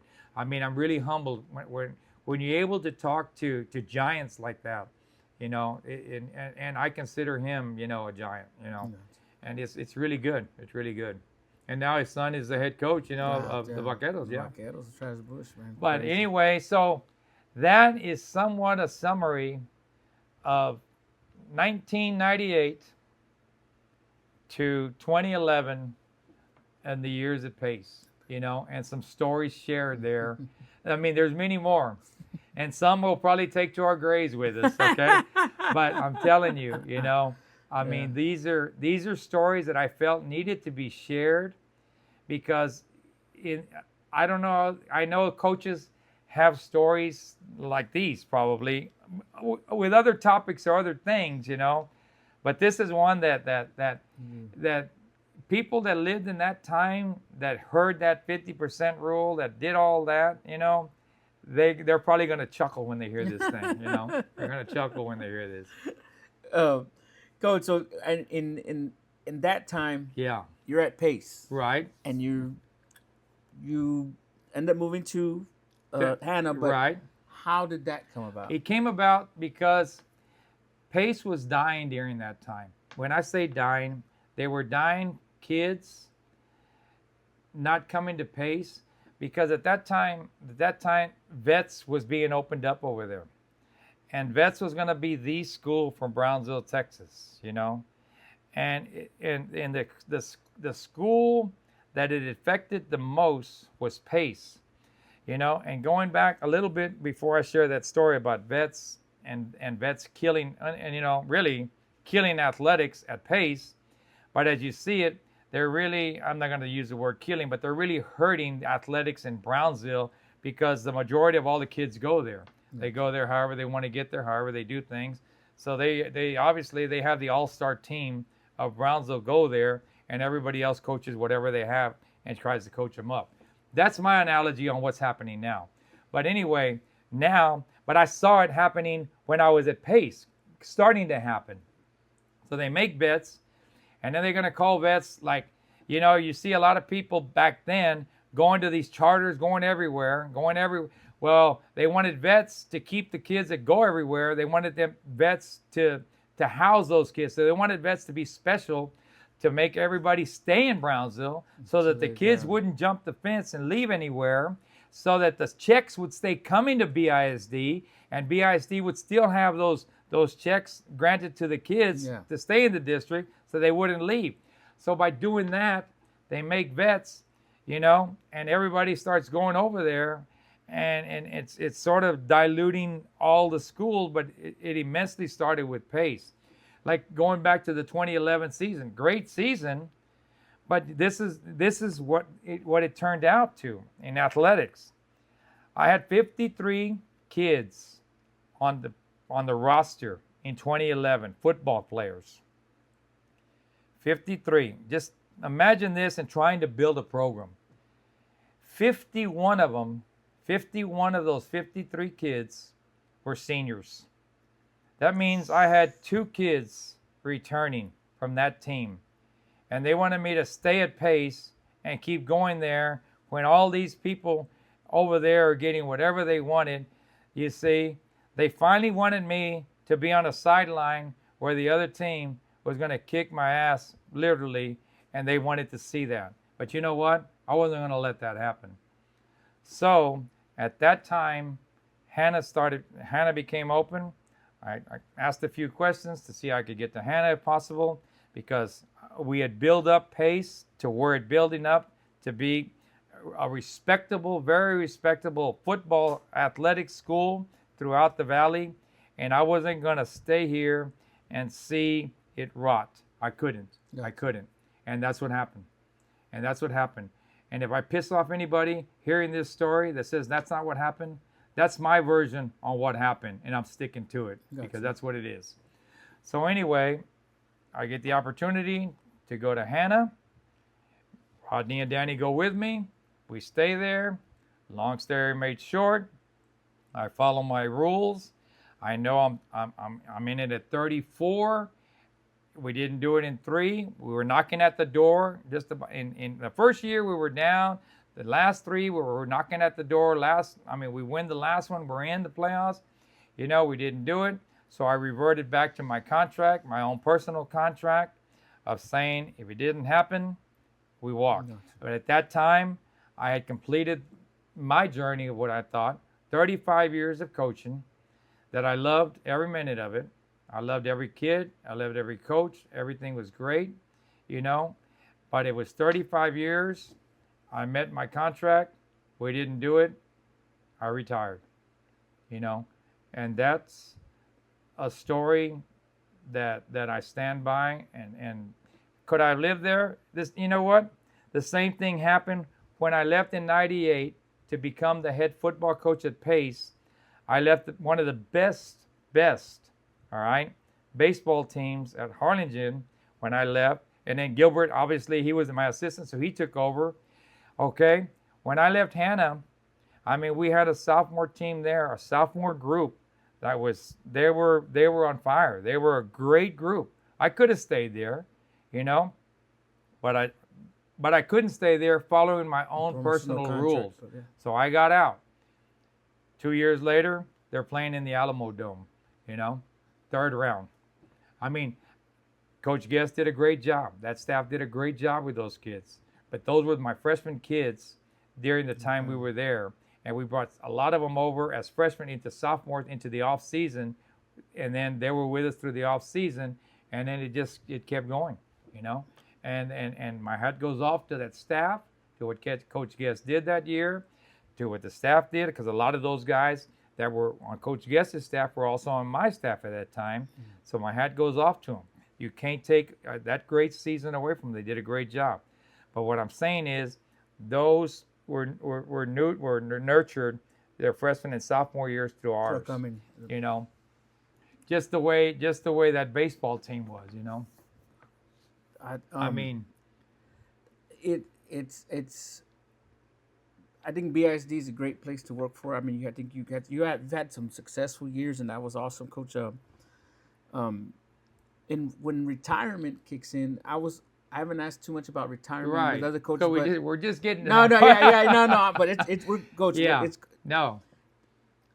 Did I want to talk about that first year retirement Yeah. before we move on to other stuff. How did coming back in August, like the first year, did you get that? You can get a little Yeah, I bit mean, of an obviously, itch? I get it now, and I haven't shared this with me or with you yet because I have a son. I mean, one of my two sons, my youngest one, Joe David, he's a coach. Okay, so I'm blessed that he's right now he's following it, and doing it. He does a great job. He's in Sweeney right now. So getting back to your question, I'll get to both. Joe David's a coach. I'm very proud of what he's done. He's in a great program and he works for a great guy. And they do a great job over there in Sweeney. But what I'm saying is, when we retired, yeah, did you get that itch? Sure. I mean, you're not going to do something, get up in the morning early, go to sleep late for 35 years, It's the same routine, doing it over and over and over, and not feel something when it's not time to get up anymore. But yeah, I felt it. But in doing so, I would still go to games, and we would follow Joe David, And Joe David, he was at Rockford at that time, so we would, Fridays we'd go watch him play. We go as many games as we can to watch him play, and they did a great job there. A lot of the same staff that was at Rockport now are at Sweeney. So then now it's getting close again. Here comes football again, and 3 or 4 weeks from now. So we're already planning on going to visit and going and watching him. Sweeney's over there by Bay City, Van Vleck? Right there. Okay, Van Vleck, right there. He plays Van Vleck. They play Bay City. Okay. What is it? Columbia? Okay. Or West Columbia? Yeah. And I mean, people probably Sure. don't. I'm gonna share my part. Yeah. People probably don't care what I Yeah. say, but we go to Bay City a lot. My brother also mud races over there in Bay City. We go to okay. Bay City almost Yeah. every month out there. We were there in Brazoria, which is a little bit out. Yeah, of there yeah. too, but I know Sweeney's right there as well. Right there, Sweeney. Yeah, West Columbia, Van Vleck, they're Coach, all there. I'm gonna talk a little bit about Sure. the coaching part of on Fridays for your 35-year career. Right. Did you have a routine like during the day, like in the mornings? Oh, I had yeah. To do this I mean, it was always get up. I mean, you had to be the first one there, obviously. That was without being said. Did you still have your 7 a.m. meetings that morning as well? That morning, we would just check in. Yeah, we would, Okay. just to finalize everything. But at that time, I mean, everything was set. At the beginning of the year, I give assignments to all the coaches. They know what they need to do. They know how to, So if something's not done, I see what's missing. I go to see what we call their paragraph. In other words, their assignments for the year. And if something wasn't right, I didn't need to go to all of them. I just needed to go to the one that was in charge of that something not right, and just see what's happening. But yeah, we'd get there, do our thing, buy my striped stock in the morning and getting over there and drinking the coffee and reading the newspaper and chilling out, meeting with the coaches, and then talking to the kids in athletic period a little bit, going over the routine, check this, check that. We'd have our team meetings and stuff the day before. Team meetings were always always big to me. We'd have those the day before the game. That was part of the ritual that we did. I would say I would give a summary on what I saw during the week in practice, of how everybody was. I'm telling you, the kids and the coaches never knew what was going to be said in that team meeting on Thursday. It was something different all the time, because it was just a summary of what happened during the week to remind the kids, to tell the kids whether Monday was bad, Monday was good, Tuesday was bad, Tuesday was good, why, Wednesday we did this, Wednesday we didn't do that. I remember, I'll just say, I remember you, give a name, I saw you slacking here. And they think that I would see everything. I would see everything. And then I would let them know. And then we'd refocus and go over all the special teams and do all that. I'd give them whatever I thought was the meaning for the game for that particular week. So that was it. And then we had also what we did, and I got this from Coach Boyd too. On Thursday nights, if there was a Thursday game, I would invite the varsity players, to go and sit with me at Sam's to watch the game, or some of the coaches that didn't have JV games, they'd come. So we made that a ritual. The kids come in to sit around the coaches while the coaches are scouting, the next week's opponent or whatever. If they happened to be in Brownsville playing, yes. So we would do that. That was always fun.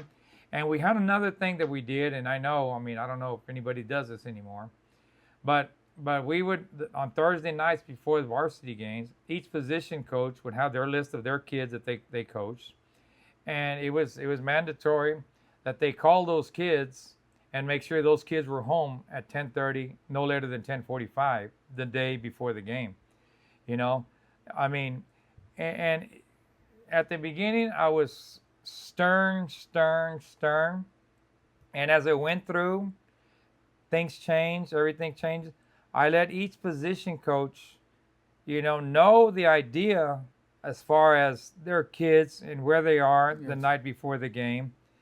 But I'd let any corrections or any maybe whatevers, let that position coach handle it with their position players.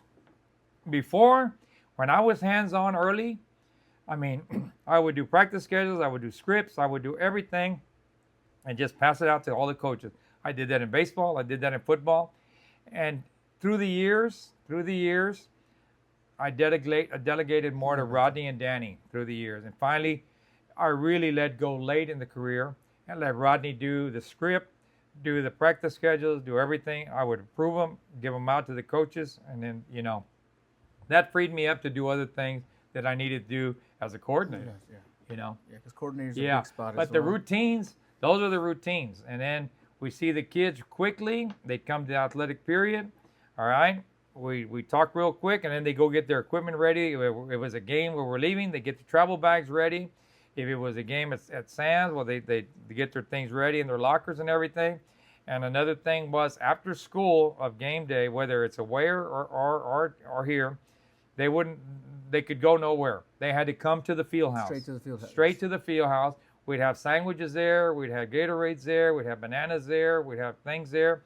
We'd have the video hookups with either past games, or if there was college games, we played a lot of Saturday games. Mm-hmm. We'd watch, that we'd put the mats out, they could relax, but they were going to be there with us. Yeah, they were going to be there with us. Coach, I know you've talked a little bit about how many, like the number of games that you remember, and I think you're going to remember your first win, right? Right, the first win, 1999. Which I was going to share this, but I'm going to share it now because Robert Cadena helped me with this part. Okay. This is what he did want me to share this. He goes, FYI, I scored the winning touchdown, a pass from Ruben Flores versus Porter, my sophomore year in the last game of the season to give him the first career win. He said, I right booted 8. I right booted 8. That's what he said. Yeah. So I want to share that because he did that. And we're gonna get to more about Flores. That. I mean, every time I hear these kids' names, and I don't want to interrupt you, no, Coach. It's like crazy. I mean, I just bought a car from Ruben Flores. Oh, he's like a general manager and everything of a big store close to Houston. It's the crazy. I mean, and then it's like, these kids, man. It's just like, well, they're not kids anymore, though, man. It's like, wow.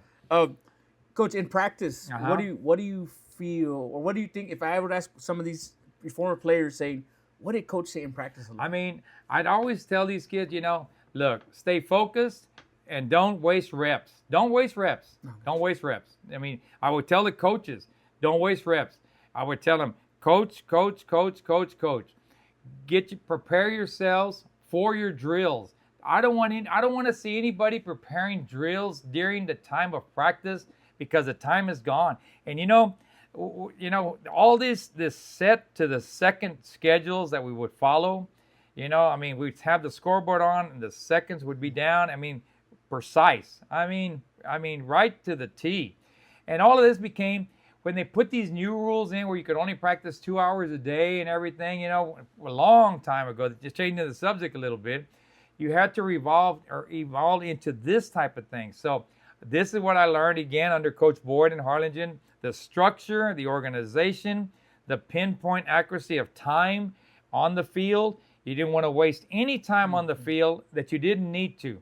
If we didn't have to be on the field, we wouldn't have been on the field. Yeah. The field was just to coach and do things, and if you were going to do any talking, any kind of chalk talk, any kind of video, nothing like that could be done on the field. Nothing. Just coaching time. That was crazy. Coach, this is the part of the podcast Sure. that I've enjoyed. Coach, I'm gonna be honest. This is awesome. I enjoy you telling me that. We're gonna keep going. No. Go ahead. And I don't want to interrupt you. No, I think I'm no, interrupting you no, more. Coach, Every no. time you just tell something, you say a kid's name or you say a situation, I got another story for it. And this part, Coach, I call it lasting impact. I reached out to I tried to reach out to some former players or a coach that was on your staff, and I tried to tell them, describe, for your case would be describe Coach Medrano in one word, if you could describe him, and elaborate why you use that word.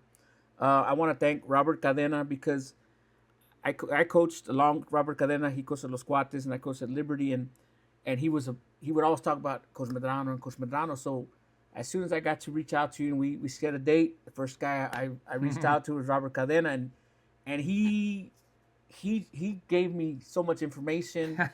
He's telling me that he's on like a group chat with all the former players. Yeah, and I mean, I see that, yeah. And he goes, Coach, I want to start sharing some stuff, and you know, this is the first one. It's from. I'm gonna say what they said, and then I'm gonna say the name of who shared it. It says rigorous, 7 days a week as a volunteer coach while I was in college, and the first one in and out.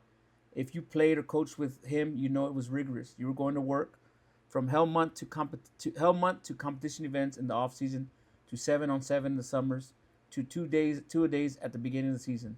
Rigorous. That's the word Coach Robert Cadena shared with me. This other one, it says dale chanza. He said Coach Medrano would always say, Juan, no más, dale chanza. John Guerra, who's your all-state quarterback. Left-hander, great kid. He's all-state quarterback. And what I meant by that is dale chanza means just put it somewhere around where they can catch the ball. Dale chanza, they're going to catch it, Juan. Nomás dale chanza, man. Oh. You know, no overthrows, no one-hoppers, none of. Nomás dale chanza. Mira, te lo van a pescar. Dale chanza. Okay, that's what that meant. Yeah, Juan. That was lefty. Yeah, old lefty. Wow. This next one says shotgun. It was a drill that was on Tuesday, the most physical and hardest practice day of the week. This is from John Roy Harris, your defensive tackle. Yeah, John Harris. So he said about the shotgun. Can you explain a little bit about the shotgun? Yeah, it was just you get in your pits, you get an offensive guy and a defensive, and two linemen, short area, you get a running back behind it, and it was just you give them tight pits to run through. So it was more for just the intense drive, the intense short area, intensive work, where everybody was watching you. I mean, we had pits, we had varsity pits, we had JV pits, maybe 2 varsity pits, 2 JV pits, and this was everybody got around, and if everybody was going to have to do it, whether you were an offensive player or a running back, you were going to have to run through there, and you know, and the object obviously was to make it through there, and obviously the object was, you know, for the offensive guy to block and to make it, but it was so you couldn't hide intensity. You couldn't hide. You had to be there to strap it on to work. So that was the time, and we do that early in practice because Tuesdays was always the physical practice in our system. You know, Tuesdays were the physical practice. Monday was teaching. Tuesday physical. Wednesday, when we say walkthrough, it wasn't walkthrough. It was just, you know, making sure everything's right. Thursday, kick the field. Thursday afternoon, team meeting. Friday morning, get their things. Friday afternoon, eat. Friday after that, load the bus. We're going to play. I mean, yeah, that was John. Yeah, shotgun. Yeah. The next one was mentor. He wasn't just a coach. He was a mentor who guided us on and off the field, teaching life lessons, building character, and help us grow into better people. Adrian Guzman, your defensive back. Oh, man. So. Great punter. Yeah, Adrian, man. The Shockers team. Yeah. The next one, Coach, we got commitment. He embodied true commitment, not only to his players, but to his staff. He's a man that practiced what he preaches by being the first one to show up and the last one to leave. His commitment never ended after the final whistle. He was committed to teaching lessons far beyond the football field and invested into each one of us without hesitation or anything in return. The measure of commitment never fell short in the many life lessons that came along the way, such as hard work, tenacity, discipline, and teamwork, just to name a few. In my opinion, tenacity is what defines him, not just in his drive to win, but his unwavering commitment to his players' growth, no matter how tough the road. Thank you for your leadership and commitment to us, Coach. That's from Eddie Leal. Wow. Yeah. Eddie, man. Wow, man. Shocker's awesome. Yeah. Wow, Eddie, man. So, I haven't seen Eddie in a while. But man, that hits a nerve there. the next one, Coach, it says, builder, not just a plays or programs, but a people then and now. He's more than a game changer. He's a life changer. From the early baseball days to building a football programs to being the longest head coach in Brownsville. He goes, I think. He has always led with vision, heart, and tireless work. When his back was against the wall, he didn't fold. He found a way to win. He lifted teams, shaped programs, and impacted lives far beyond the scoreboard. But his great wins, they have always been off the field. He changed the lives of players who needed a father figure. He gave coaches second chances. He stood by families and athletes when they needed the program more than the program needed them. Coaching for him has never just been a job, it's been a ministry, a mission. He taught us to plan the work and work the plan. He taught us that leadership starts with vision, not what you see, but what you believe is possible. He taught us that example matters more than words, that what you echoes longer than what you say. And even in retirement, the work hasn't stopped. I've seen him on the phone for hours with former players, fellow coaches, young leaders, still breaking down X's and O's and still talking about through philosophies, still pouring into people who seek his wisdom. They just don't call for advice. They call because they know who you are. Because he's still building, still shaping, still leading, still giving. A legend. He's one of a kind, a legend, the GOAT. Not just for what you've done, but for who he has helped others become. This is from your son, J.D. Medrano. So, we'll take some time, Coach. We'll take some. Wow. Wow. Wow. Wow. Coach, you have left some impact on a lot of these players, former players. One of the biggest things, coaches, that I see here, is, and when I talked to Coach Gilpin, is it, when we talked about, when you say you practice what you preach, that you're going to still set the example, and it mirrors the same thing with these kids, with these former players. So I enjoy sharing this. I do because I feel that as coaches, we may not know what we're doing during at that time because we're so busy and we're trying. But this is so you coached these gentlemen probably almost 20 years ago, 22 years. Yeah, So that particular team. Yeah. So you see and you hear. Again, Robert, and I appreciate you very much for working on this with me, and I remember when I met Coach Cadena, he mentioned Medrano, and he talked about the Hell Weeks and Hell months. And talk to me a little bit if you don't mind. Again, this was brought through the program that we had in Harlingen. It was Hell Month. I mean, we used to. This is crazy. We used to get T-shirts, from the district when it came to Brownsville and put, Pays Viking Hell Month. But then when we send it through, I guess administration didn't like us using those words on T-shirts that we'd issue to kids for the workout in. So we just changed it to Viking Month, Okay. It was Viking Month. But it was just a 4 weeks of just pretty much hell, I mean, we put these kids through something. It was an obstacle course type thing. It was either the pile boxes. It was pulling sleds. It was running sprints, running 400s. All of that combined into one practice, during the off season. Okay. And then not only we do 400, we do 400 for times. Realistic times that it pushed these kids, and they had to do it. If not, they had to do another one. I mean, all of that was for the season. All of that was mind work so these kids can know what they've been through. So when they get to the final product, which is playing the game on Friday night, they can reflect back on everything they did, on what it took to get to this point, because not everybody made it through Viking Month, or through Hell Month, or even when I went to the Hannah, we did that the same thing, Some would fall short. And what we would do, this is what we would do.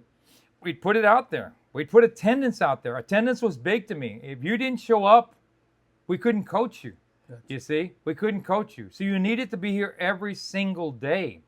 So when we went to Hell Month or Viking Month, we put a big attendance sheet in the locker room of all the kids in football.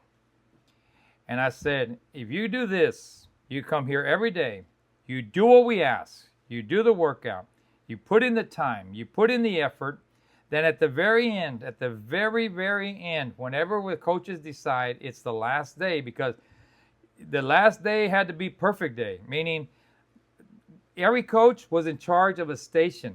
But on perfect day, there had to be a leader within the groups coaching themselves up through every station. They had to be the coaches. They had to be the leaders. The coaches would just set up and they would just be there, and at the perfect day. And when the coaches felt at the end of a 3 to 4 week period that it was perfect day, where they did, number one, perfect day started with attendance. Everybody had to be there. Everybody had to be there. That means that put pressure on because if you weren't there, they knew we're going to do it again tomorrow, because it wasn't perfect, you see. So there was pressure amongst the kids and themselves. They had to be there, you see.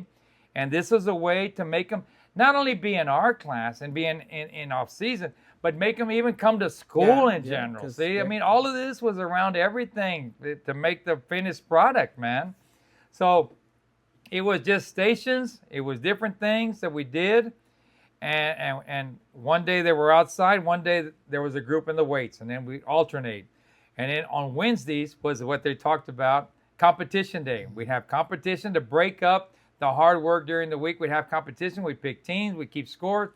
And at the end, whatever team won, there would be a pizza party for them in the locker room. So it was fun. It was hard work. It was accountability. It was everything into one. But it was just to stress everything we needed to stress in order to prepare the long road through off season to getting to the season, And Hell Month was what made the year. You knew as a player, it was like boot camp in the middle. It was like boot camp. If you did that, you felt proud at the end to get the shirt. Yes, and I'd issue the shirt. I survived Viking Month, or I survived Eagle Month, you see? And those kids were so proud that last day when we announced, okay, perfect day is done, Viking Month is over, you all have made it, okay? And we bring out the T-shirts that said, I survived. When you do this, they knew they were going to get one. It was like, it was like big, man. And they loved it, man. It was just, that's the program. That was what we did. Hey, sports fans and podcast listeners. We know how much passion goes into every game and practice. And to truly shine, your team needs the best gear. That's why we're thrilled to give a huge shout out to our sponsor, Game One. Game One isn't just a supplier, they're the premier provider of everything your team needs. From whether you're looking to outfit your entire league, get custom fan gear, or simply refresh your team's look, Game One delivers. Ready to elevate your game? Then you've got to reach out to Leo Zamaripa, your dedicated Game One sales representative. He's ready to help you with all your needs. You can reach Leo directly at 956-442-6844. That's 956-442-6844. So for all your team's apparels, uniform, and equipment needs, remember the name, Game One. And tell Leo that One Time Outlet Podcast sent you. She'd probably say that's the wrong answer. Early bird or night owl? Both. Even or odd front? Odd. Emmitt Smith or Walter Payton? Walter Payton. Movies or TV shows? Man, I got to say TV shows because I haven't taken my wife to the movies in a long time. Rangers or Astros? Astros. Okay. Coffee or tea? Coffee. Texas summer or Texas winter? Texas winter. I got to go winter because I'm a hunter. Oh, okay. Pancakes or waffles? Pancakes. Pizza or pasta? Pizza. Christmas or Thanksgiving? Both. I can't separate that. I mean, those they're both special to me. Mullet or mohawk? Mullet. Okay. Peanut butter, crunchy or smooth? Crunchy. Chevy or Ford? Ford. Chess or checkers? Man, I'm not that smart. Checkers. George Strait or Alan Jackson? Oh man. I mean, yeah. I'm gonna say George Strait. Staubach or Bradshaw? I gotta say Staubach. Okay. Text or call? Call. Call. Okay. I'm old school. Onion rings or French fries? French fries. Barbecue or tacos? Tacos. And this is the last one, Coach. Sure. Do you believe in ghosts? Do I believe in ghosts? You know, I mean, I may have seen a couple, but you know, whether they're real or not, I don't know. And it's just, you know, we'll leave it at that. Okay. I know some coaches tell me this is probably the hardest questions you're Sure. asking, man, because they're always asking me, is this the hardest ones? Because I can't choose between barbecue or tacos and stuff. I mean, But it's like, wow. I mean, we touched on a lot of stuff, man. no, I got You know, you. I mean, it's good stuff. I mean, there's I mean, these kids and I mean, wanted to go back to that, Coach, but I Yeah. understand stuff. No, go ahead. How does that? How I want to touch back on that. Sure. How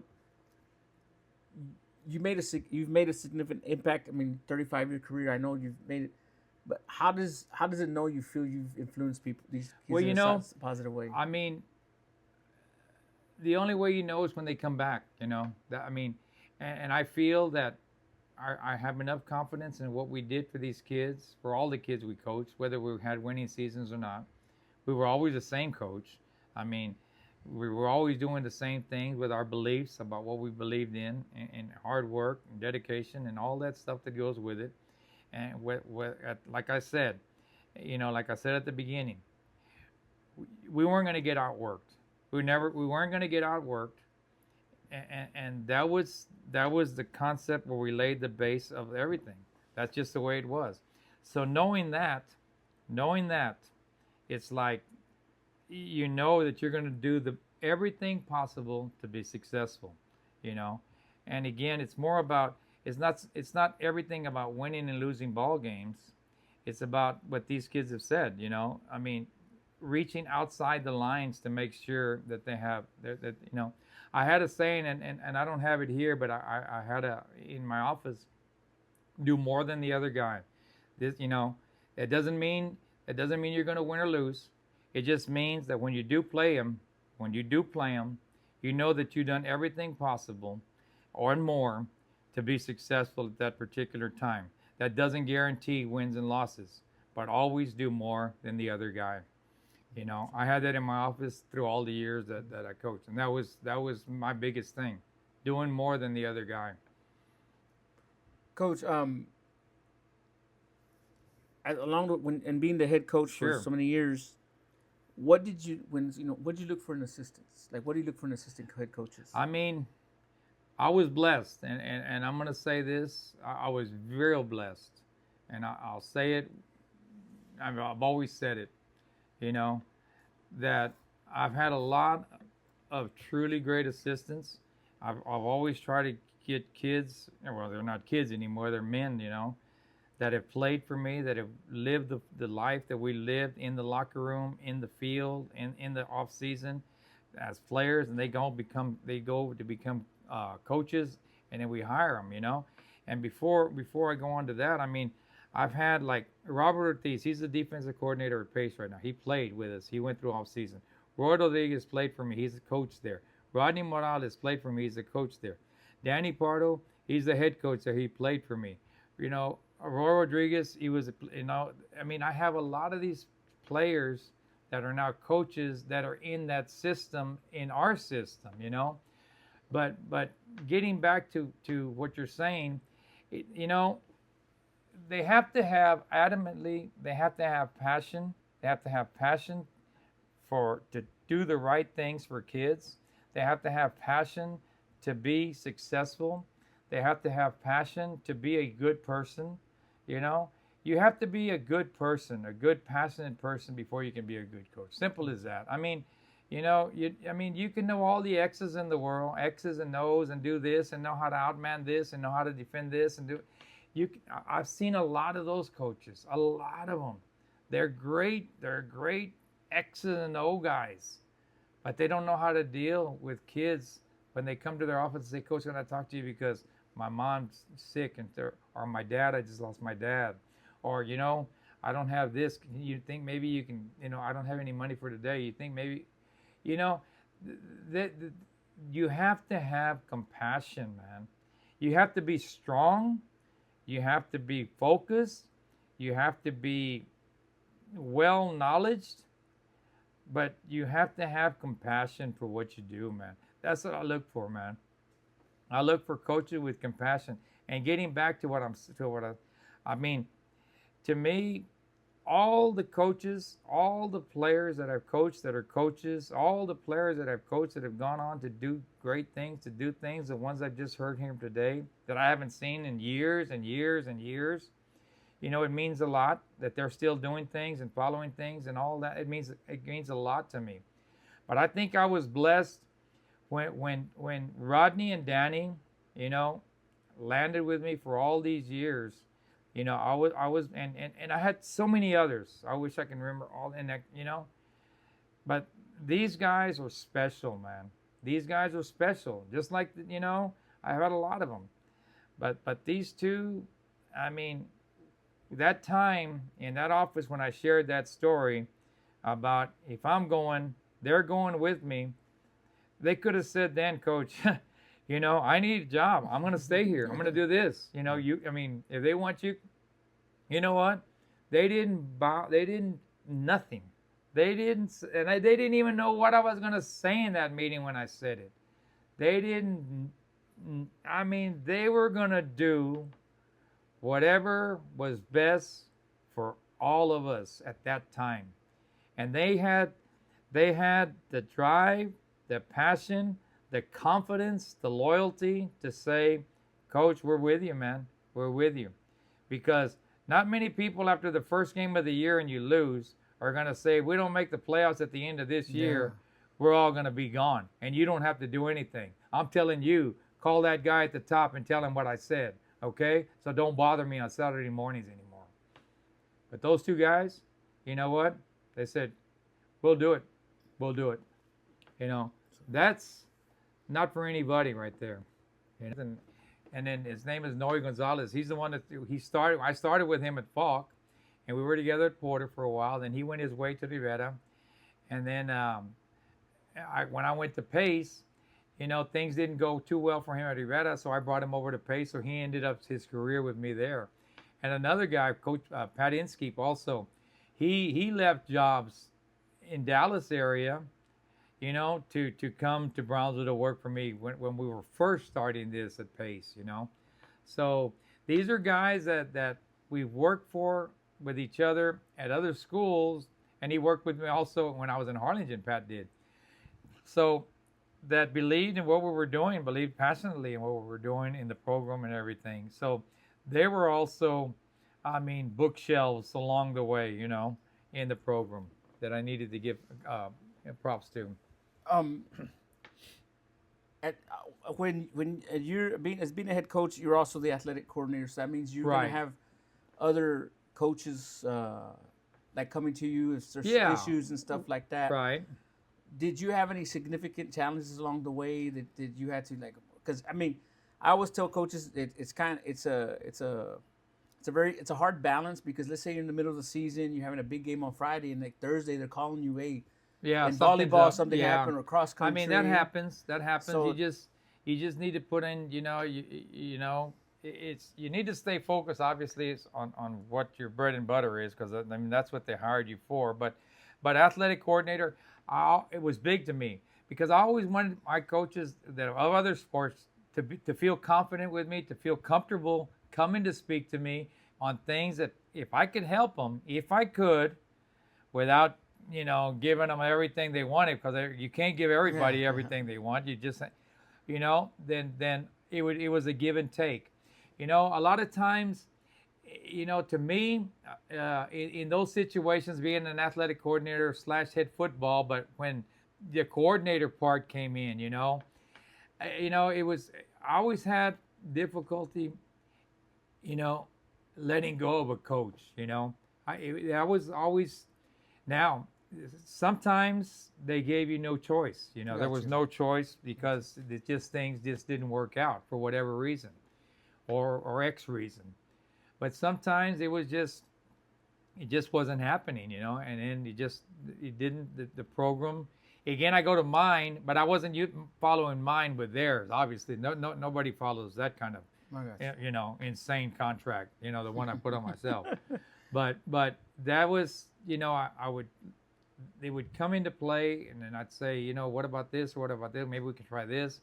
But you have to understand, whoever that coach was, whether it be a lady or a man, whatever, and whatever sport it was, I think administration, people want to see a little bit more out of the program and everything. So, it was always getting to that point to do that. But it was difficult. And I was very fortunate. When I was at Pace, I was really lucky, man, because we had very, very, very little turnarounds there with other coaches. I mean, obviously, I was there forever, for 15 years, longer than just probably anybody at the Valley at that time. But it was good because the head coaches also stayed with me, because they saw what we were doing we're trying to be fair to everybody, the fairest we possibly could, to give everybody what they needed for them to be successful. And they saw that, so they all stayed on. So it was awesome. I mean, every year we used to have to fill out forms on what are the coaches, what they're going to coach. Shoot, it was like every year was just ditto. It was great because I didn't have to go and have to find coaches to do this or that, Later in my career, it wasn't as easy. But when I was at Pace, it was like, man, it was awesome. I had some great coaches in other sports that bought into what we were doing, that stayed there. It was awesome. What do you feel is a common myth in coaching? A common myth. I tell you what, a common myth is this. This is to me was the biggest one I heard through all my years. That coaches are not good school teachers. You know that? That is the biggest farce that some of the best teachers in all of the different schools that I was ever fortunate to be at, some of the best ones were coaches. For people to say that coaches were not good in the classroom, that is ridiculous.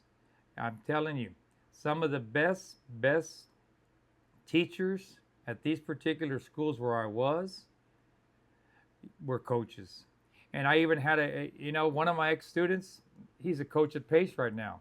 I mean, he got Teacher of the Year, I believe, in the district or at Pace. His name Rodriguez. He played for me when I was at Porter. He was a baseball player. He played for me at Porter, and then he went on and he was successful. And he went on to be a head coach at Lopez. Things didn't go well for a little bit, so he said, "Hey, coach," he came to Pace. Great guy, very, very intelligent, very dedicated to teaching. But. I mean, one of the best teachers there is, I think that's a big myth, big thing that they're not, and that they're wrong.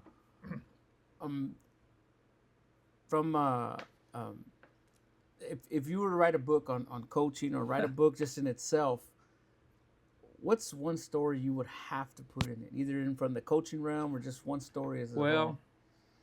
I mean, on that note, I've been seriously pondering the fact about writing a book. Okay. I really would be for my career and it would be a story of the life here in the Valley, but here in BISD, and what it has, obviously using BISD as BISD, and in my time in Harlingen too.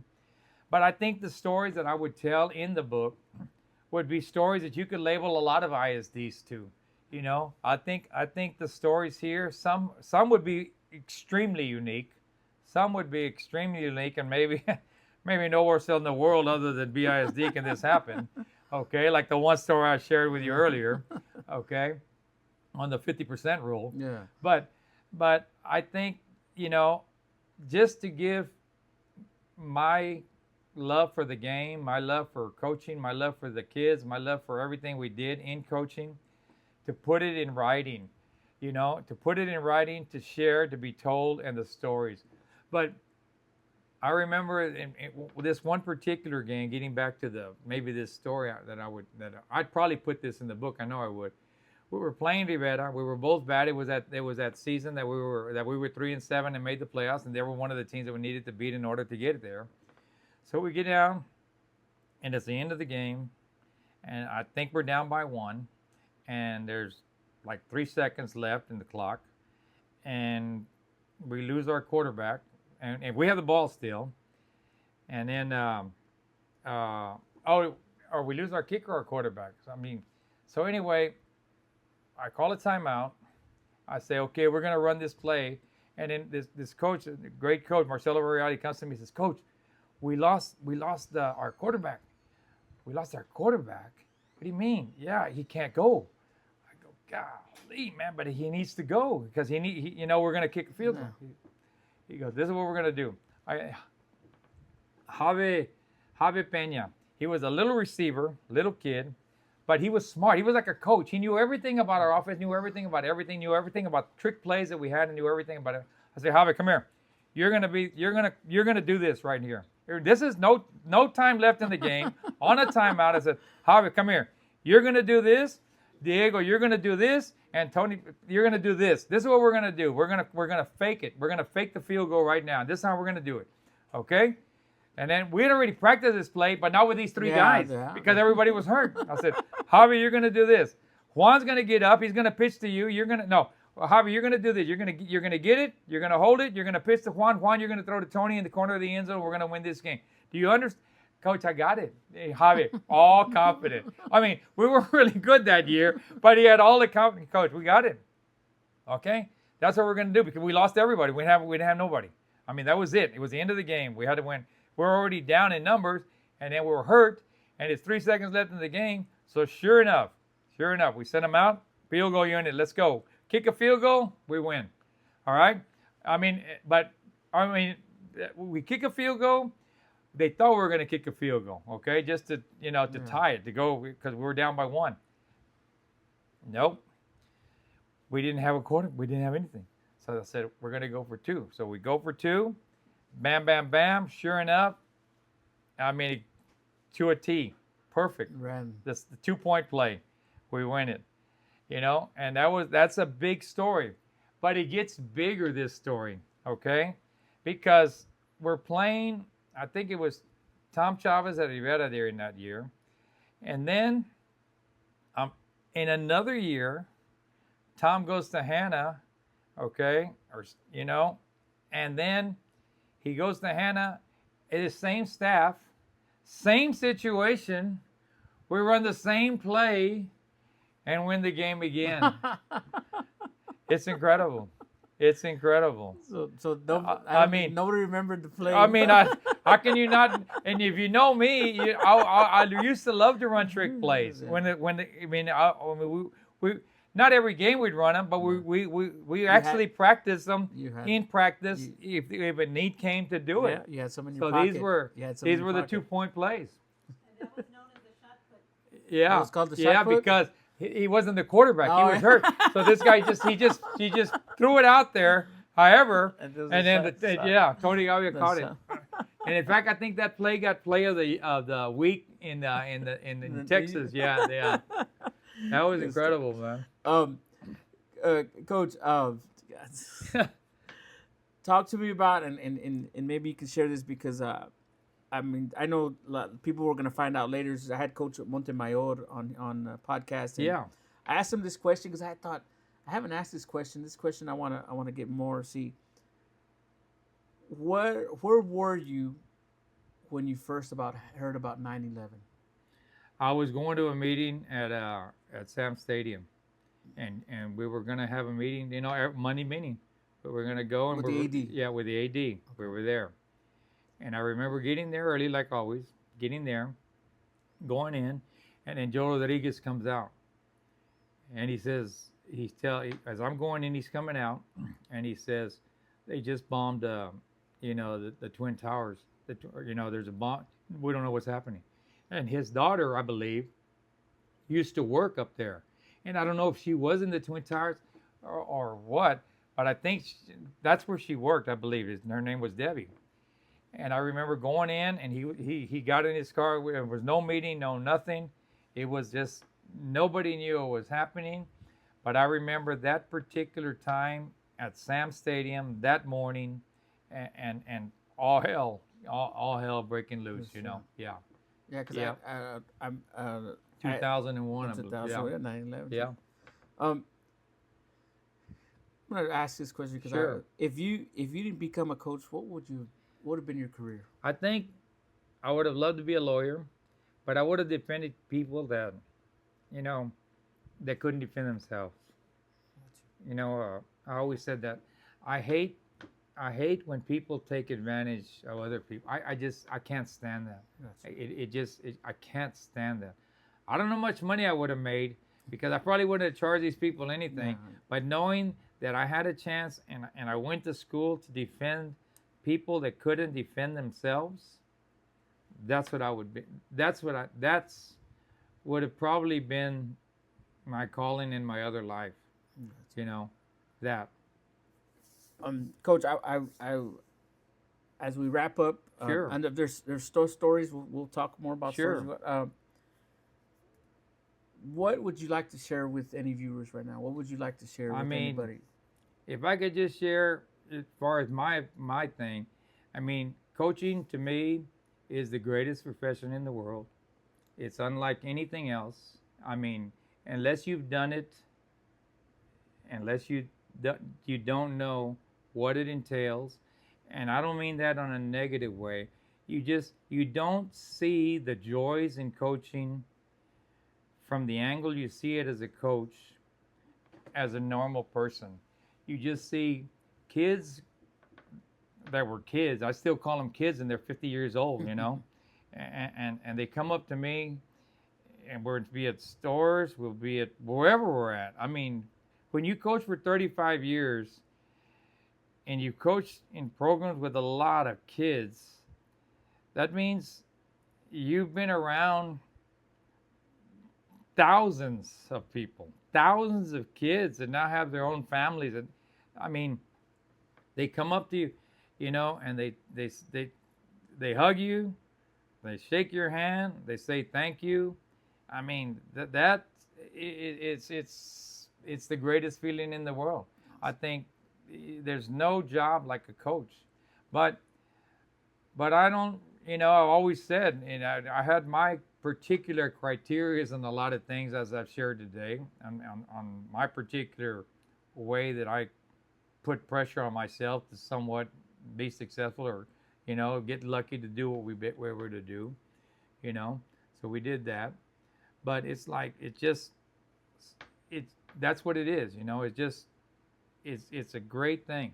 It's a great thing. Well, Coach, no, keep going.